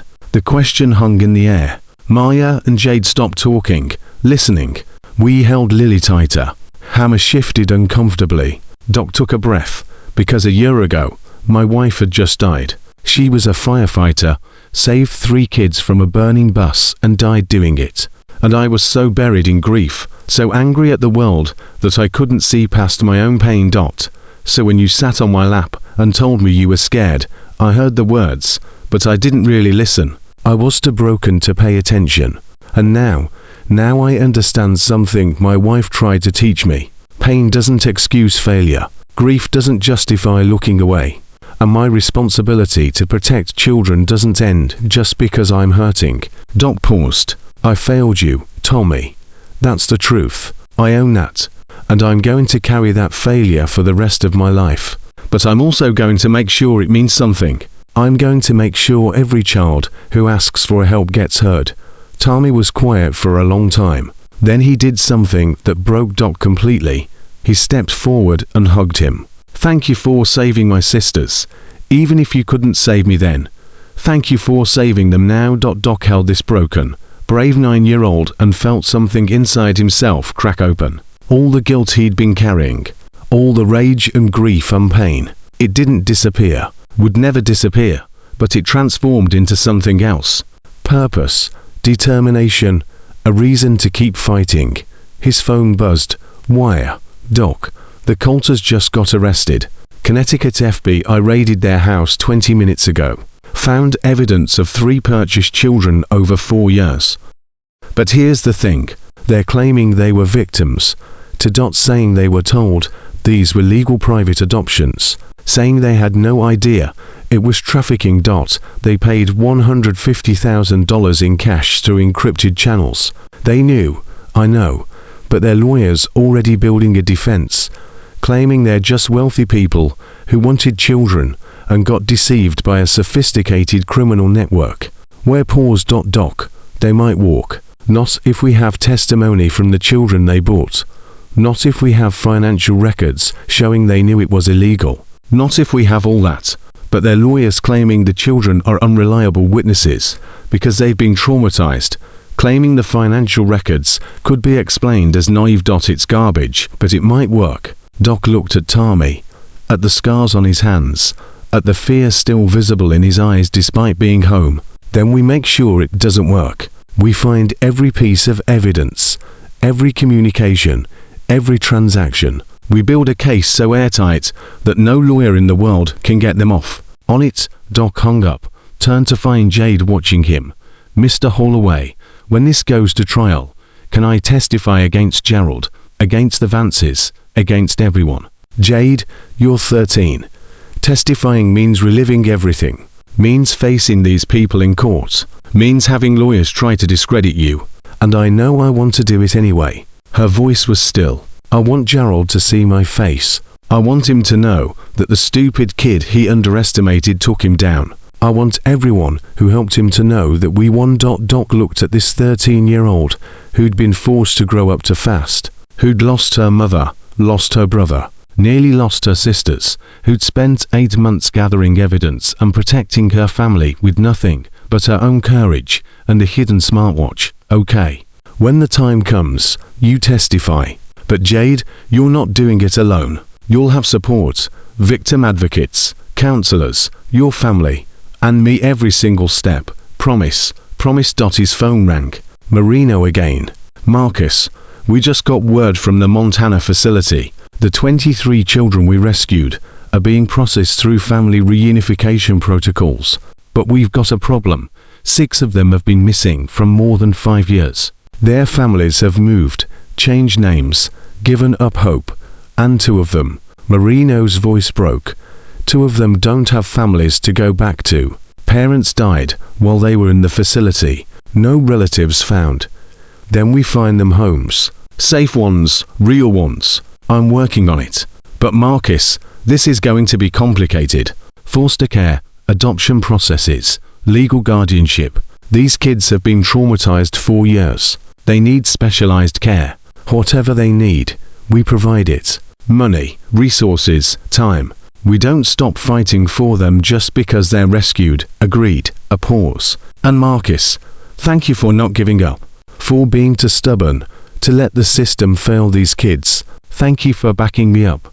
For moving fast when it counted.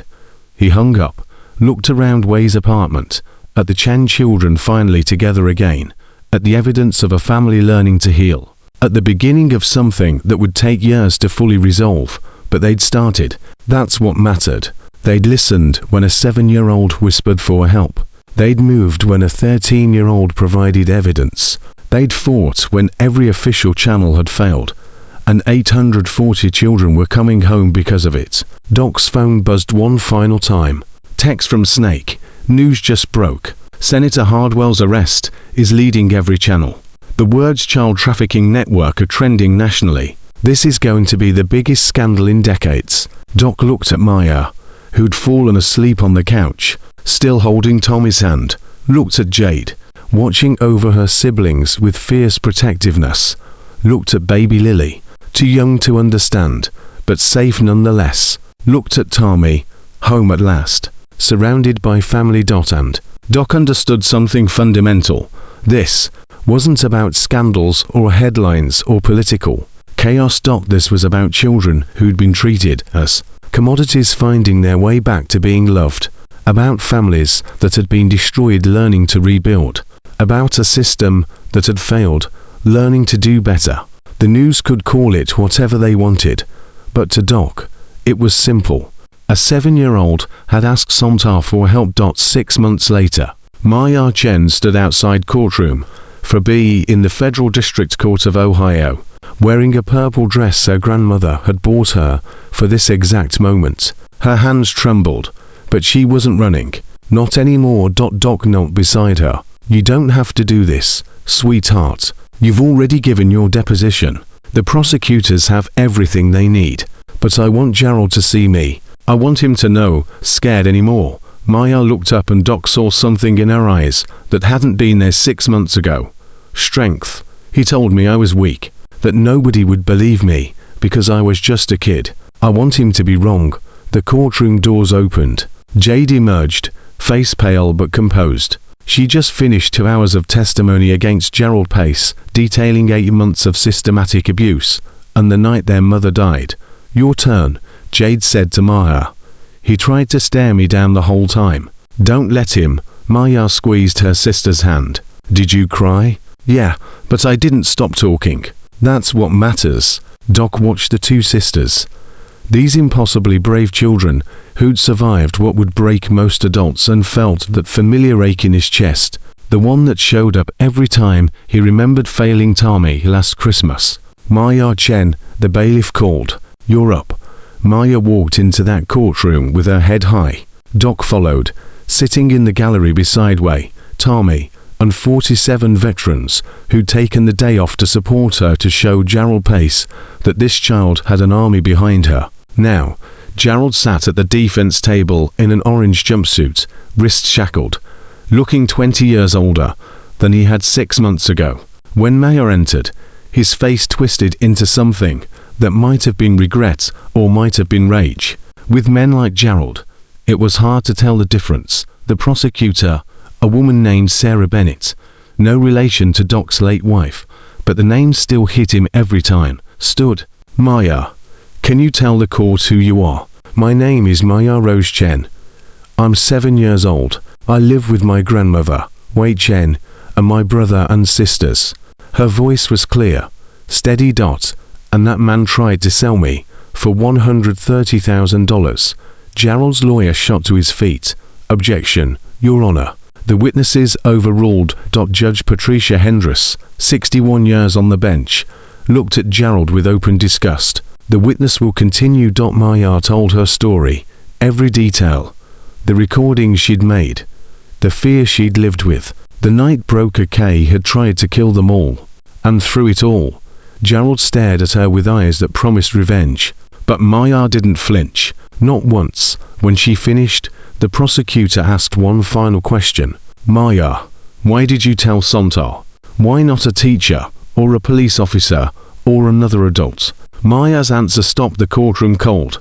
Because I tried telling adults. I told my teacher, Mr. Harrison, about the bruises. He said, accidents happen. I told the school nurse about being hungry. She said, I was probably going through a growth spurt. I told Officer Daniels that Tommy was scared before he disappeared. He said, kids imagine things. She looked directly at Gerald.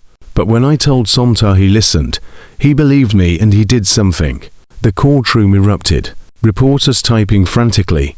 Victims' families crying. And Gerald Pace finally understanding that his 7-year-old stepdaughter had destroyed him. Outside the courtroom 3 hours later, Doc's phone rang. Wire. Doc, we found another facility. Number 13 wasn't on Hardwell's official books, but financial records show shell company payments going to a property in West Virginia. Wire's voice was tight. FBI is raiding it right now. Early reports say there are 31 children inside, ages 6 to 15. Doc closed his eyes. 31. Confirmed. And Doc, this facility was different. Not labor trafficking. Something worse. Wire paused.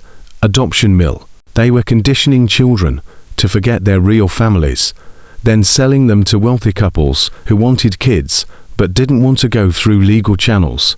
Wire found records showing 73 successful placements over 6 years. 73 children who don't remember their real names. Yeah, FBI is starting the identification process now. But Doc, some of these kids have been gone for 8 years. Some were taken as infants. They don't know they were stolen. Doc thought of Tommy, who'd spent weeks after coming home having nightmares that we was going to send him back to Montana, who flinched every time someone in authority spoke to him, who'd lost 14 months of his childhood and would spend years trying to get them back. And these 73 children had lost even more. Their identities, their families, their entire lives. Get me a list. Every name, every face. We're finding their families, already on it. Doc hung up, turned to find Tommy standing behind him, holding Lily's hand.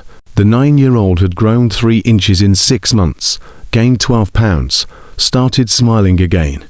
But the scars on his hands remained. The nightmares remained. The trauma remained. Mr. Holloway, can I ask you something? Always. Buddy. Do you think the kids from the other facilities feel like I did? Like nobody's coming for them? Doc's throat tightened. Yeah, I think they probably do. Then we should tell them. We should tell them that people are looking. That someone cares. Tommy's voice was quiet, but determined. Because when I was in Montana, the thing that hurt the most wasn't the work or the burns or the beatings. It was thinking nobody remembered me. Thinking I'd been forgotten. Doc knelt down. You were never forgotten, Tommy. Your sisters remembered you every single day. Your grandmother never stopped looking. And when Maya told me about you, I made it my mission to bring you home.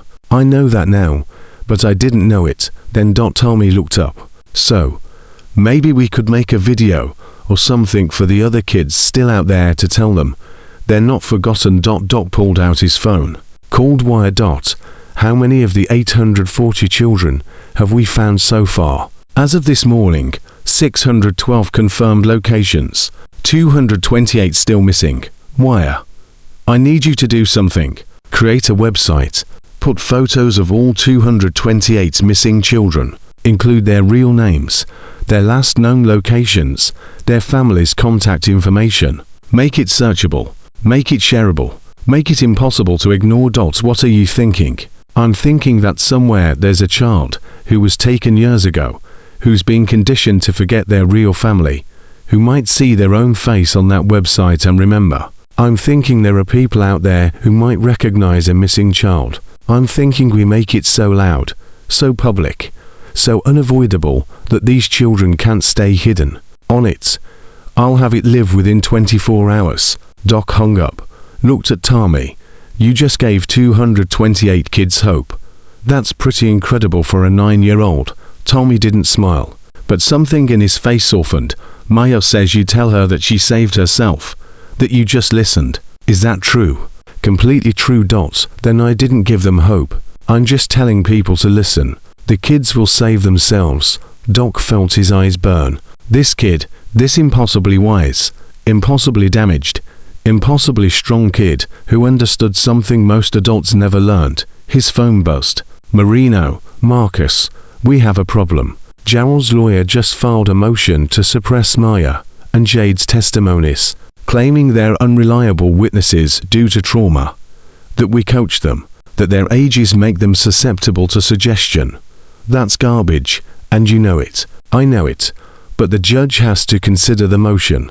If it's granted, we lose our strongest evidence against Jarrell for the murders and trafficking conspiracy. We'd still have him on financial crimes, but he might walk on the serious charges.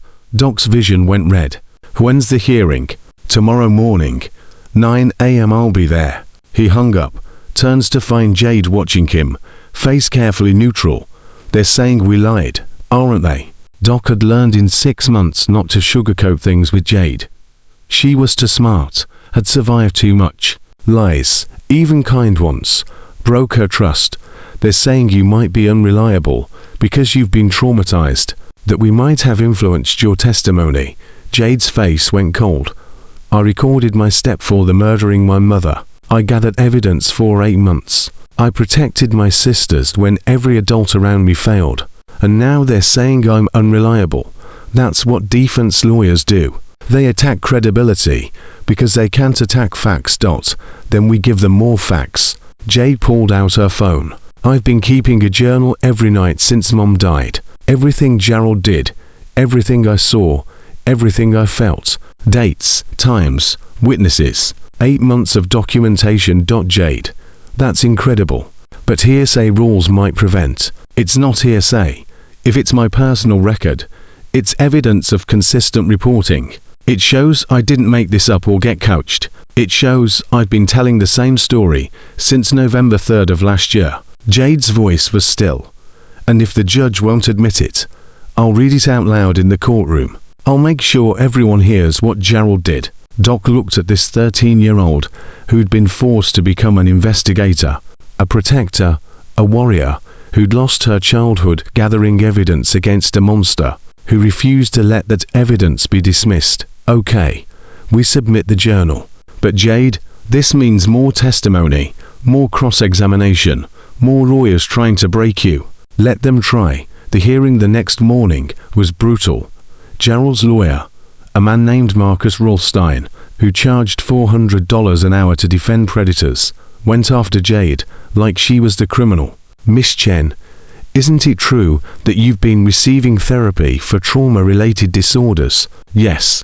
And isn't it true that trauma can affect memory, create false memories, cause confusion about timelines?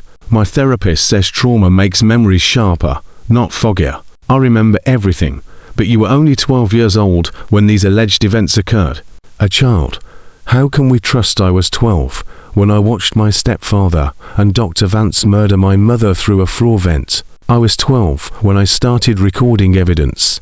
I was 13 when I gathered enough proof to bring down a trafficking network that had been operating for 18 years under the noses of senators and judges and police officers. Jade's voice cut like glass. If being young makes me unreliable, what does that say about all the adults who missed what I saw? The courtroom went silent. Rothstein tried again. Miss Chen, have you discussed your testimony with the prosecutors? Yes. They told me to tell the truth. So, I am . And did they tell you what to say? They told me to describe what I saw. I saw Gerald kill my mother. I saw him plan to sell my sisters. I recorded it all. Those are facts. Mr. Rothstein, you can't cross-examine facts. Judge Hendries leaned forward.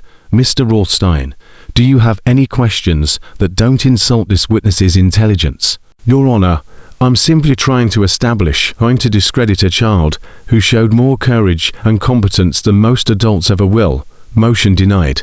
The testimonies stand. Gerald's face went white. His last hope of avoiding the murder charges had just evaporated. The trial lasted 4 weeks. 17 witnesses testified against Gerald Pace. Jade's testimony about the murder. Maya's testimony about the trafficking attempt. Tommy's testimony via video link about conditions in the Montana facility. Officer Daniels admitting he'd taken bribes. The school counselor admitting she'd ignored warning signs. Dr. Patricia Vance's husband, Raymond, breaking down and confessing to falsifying death certificates for 3 victims, including Lin Chen. But the testimony that destroyed Gerald completely came from someone unexpected. His own mother, Judith Pace, 70 years old, took the stand on day 19 of the trial. Gerald's lawyer tried to have her testimony excluded, claiming elderly confusion, but Judith was sharp as broken glass when she spoke. My son became a monster, and I enabled him. I knew something was wrong when Lynn died. I knew Tommy didn't run away. I knew those adoption papers looked suspicious. But I told myself my son would never hurt children. I told myself he was a good man, a principal, a pillar of the community. Judith's voice broke. I chose my comfort over my grandchildren's safety. I chose denial over truth. And because of that, Tommy was tortured for 14 months. Maya nearly got sold. Jade had to become an investigator at age 12 because the adults in her life, including me, failed her. She looked at Gerald with eyes full of grief and rage. I love my son, but I love justice more, and those children deserve justice. Gerald tried to speak, tried to maintain his mask of wronged innocence, but watching his own mother testify against him broke something. His shoulders slumped, his face crumpled. And for the first time since his arrest, he looked like what he truly was, a broken man who destroyed lives for money. The jury deliberated for 6 hours. Guilty on all counts. First-degree murder of Lin Chen, conspiracy to commit human trafficking, attempted sale of minors, child endangerment, fraud, obstruction of justice. Judge Hendress delivered the sentence without emotion. Mr. Pace, you were given a position of trust as an educator and stepfather. You used that trust to systematically destroy a family for financial gain. You murdered your wife. You sold one stepchild and attempted to sell to more. You enabled a trafficking network that destroyed hundreds of lives. This court sentences you to life in prison without possibility of parole for the murder conviction. An additional 40 years for trafficking conspiracy, 20 years for fraud. Sentences to run consecutively. You will die in prison, Mr. Pace, and you will do so knowing that a 7-year-old girl outsmarted you. Gerald was led away in shackles.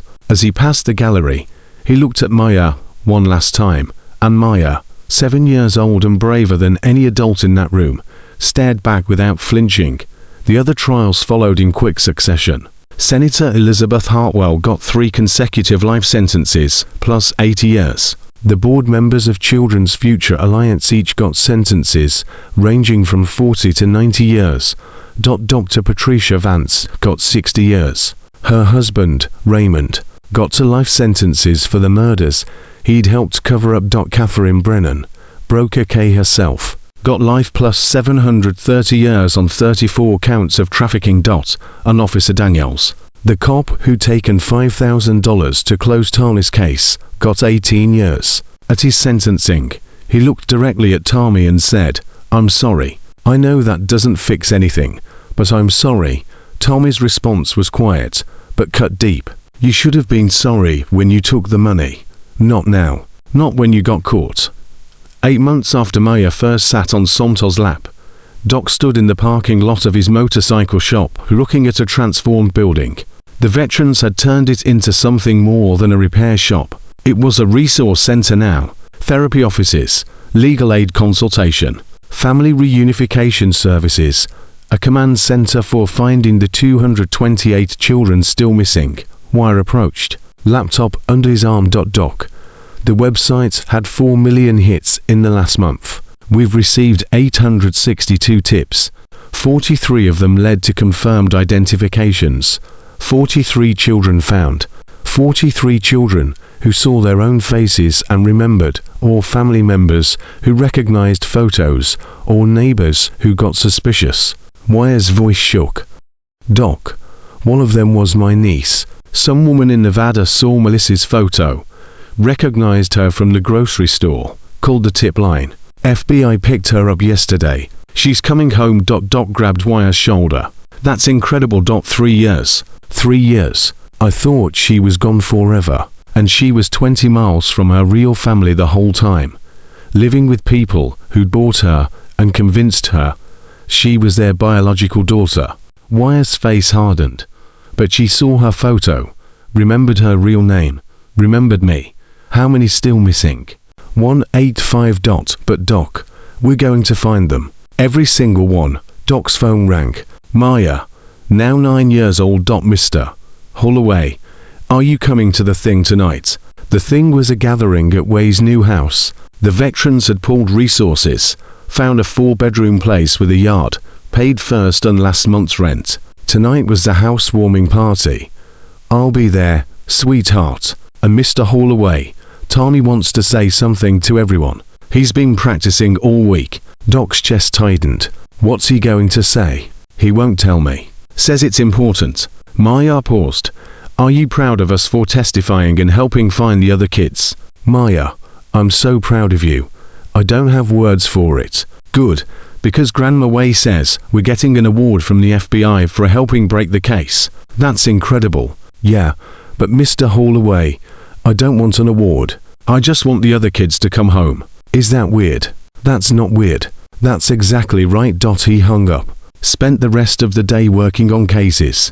By 7 p.m., when he pulled up to Way's house, the place was packed. 47 veterans and their families. FBI agent Marino, Preacher and his daughter, Hammer and his adopted son Marcus, Snake and his granddaughter, he'd thought lost forever. And in the center of it all, the Chen family. We cooking enough food to feed an army.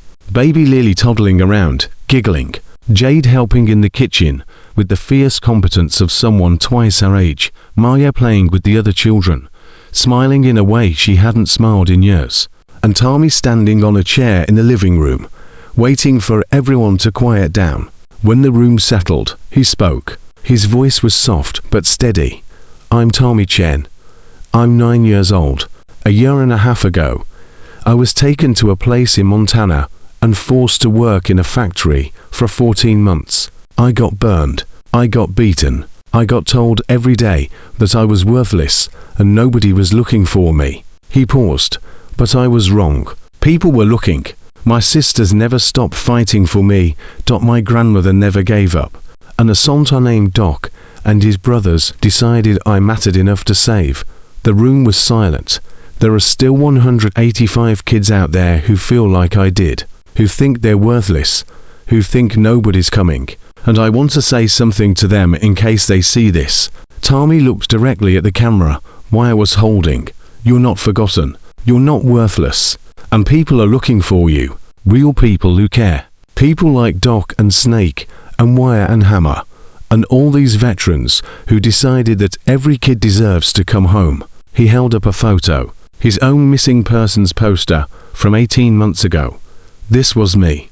And now I'm here because someone listened when my sister asked for help. Because someone cared enough to fight. Tommy's voice strengthened. If you're out there, if you're scared, if you think nobody's coming, hold on. We're looking.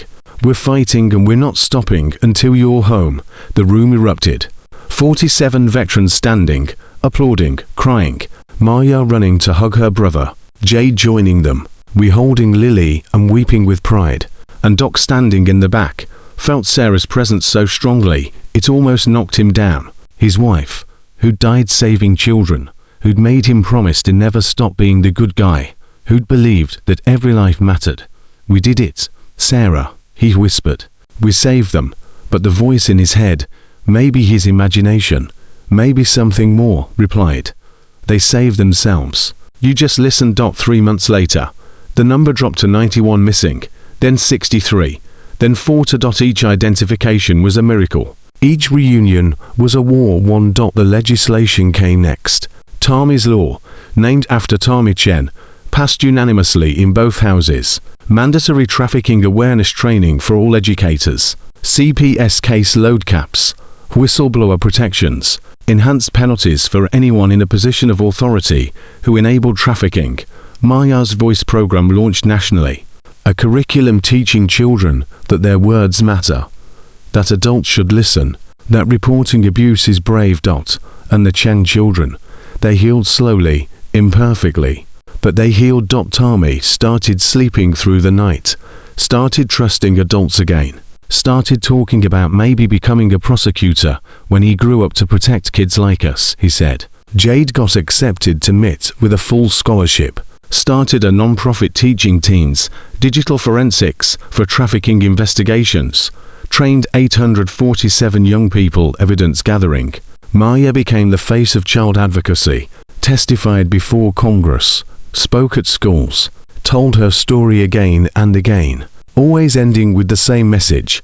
If the first person doesn't listen, find someone who will. Your voice matters. And baby Lily, Too young to remember the night broker K tried to kill her.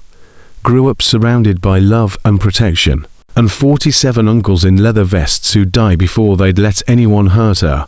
2 years after that December night, when Maya sat on Santa's lap, Doc returned to the mall. They'd asked him to play Santa again. He'd said no for 2 years running. But this year, Maya had asked him personally, "Please, Mr. Holloway, there might be another kid who needs help. Another kid who's too scared to tell anyone else. You have to be there." So, he was there. Red suit, white beard, candy canes at the ready. And at exactly 2 years after Maya had changed his life, a little boy climbed onto his lap. "What's your name, buddy?" "Ethan. I'm 6. What would you like for Christmas, Ethan?" The boy hesitated, looked back at the man standing nearby, scrolling through his phone, looked back at Doc, whispered, "Santa. My mom says we're moving to a new house after Christmas, but I heard her crying. She said a man is making her give me away. I don't want to go away, Santa. I want to stay with my mom." Doc's heart stopped, then started again, harder. "Ethan, I need you to do something very brave for me. Can you do that?" The boy nodded. "I need you to tell me everything. And I promise you, I'm going to listen." Because that's what Doc did now. He listened. He believed. He acted. And he never ever let another child disappear into silence. The number of missing children from the Children's Future Alliance Network hit 0 on March 15th, 3 years after Maya first asked for help. The last child, a 14-year-old girl named Emma, who'd been taken at age 6, was found living with a family in Alaska who'd brought her through the network. She saw her own face on Wire's website, remembered her real name, called the tip line. Her reunion with her biological mother made national news. But to Doc, it was just one more promise kept, one more child home, one more family whole again. He stood in his shop that night, looking at the wall they'd created. 840 photos, 840 children, all of them found, all of them safe. His phone rang. "Maya, now 9 years old. Mr. Holloway, did you see? They found Emma. That's all of them, right? Everyone's home. Everyone from the Children's Future Alliance Network. Yes. But there are still other kids missing from other networks, right?" "Yeah, sweetheart, there are." "Then we keep looking. We keep listening. We keep fighting." Doc smiled. "Yeah, we keep fighting. Good. Because Tommy says there are 23 million people in trafficking worldwide. And if we saved 840, we can save more. Maya, you're 9 years old. You don't have to save the world. Maybe not the whole world. But I can save the kids who ask for help." Her voice was fierce. "Because someone listened when I asked, and now I'm going to listen when they asked." Doc hung up and looked at the photo on his desk. Sarah in her firefighter uniform, smiling, holding the medal she'd received for saving those 3 kids from the bus fire. The same fire that had killed her. She's going to change the world, Sarah. That little girl who asks Santa for help. She's going to make sure every child gets heard. And somewhere, maybe in memory or maybe in something beyond. Doc felt Sarah smile, because that's what happened when you listened, when you believed, when you acted. You saved lives. You changed futures. You gave hope to the hopeless and voice to the voiceless. And sometimes, if you were very lucky, you got to watch a 7-year-old who'd been scheduled for sale grow into a 9-year-old who fought for others. That was Maya's gift to the world, not her survival, her voice. And Doc's gift, learning to listen. 3 years, 840 children, and one whispered plea to a mall. Santa had brought down a trafficking network that had operated for 18 years, had put senators and judges and doctors in prison for life, had changed laws and systems and protocols across the country. But more than that, it had proven something fundamental, something every child needed to know. Your voice matters, even when it's small, even when it's scared, even when the first 10 people don't listen, the 11th might. And that 11th person might just be someone dressed as Santa, carrying the weight of his own failures, looking for redemption, looking for one more chance to keep his promise, to be the good guy, To save the child he'd failed to save before, Ma Ya-chen asked for help, and someone finally listened. That's not just a story. That's a revolution. And it started with 3 words every child deserves to hear when they find the courage to speak.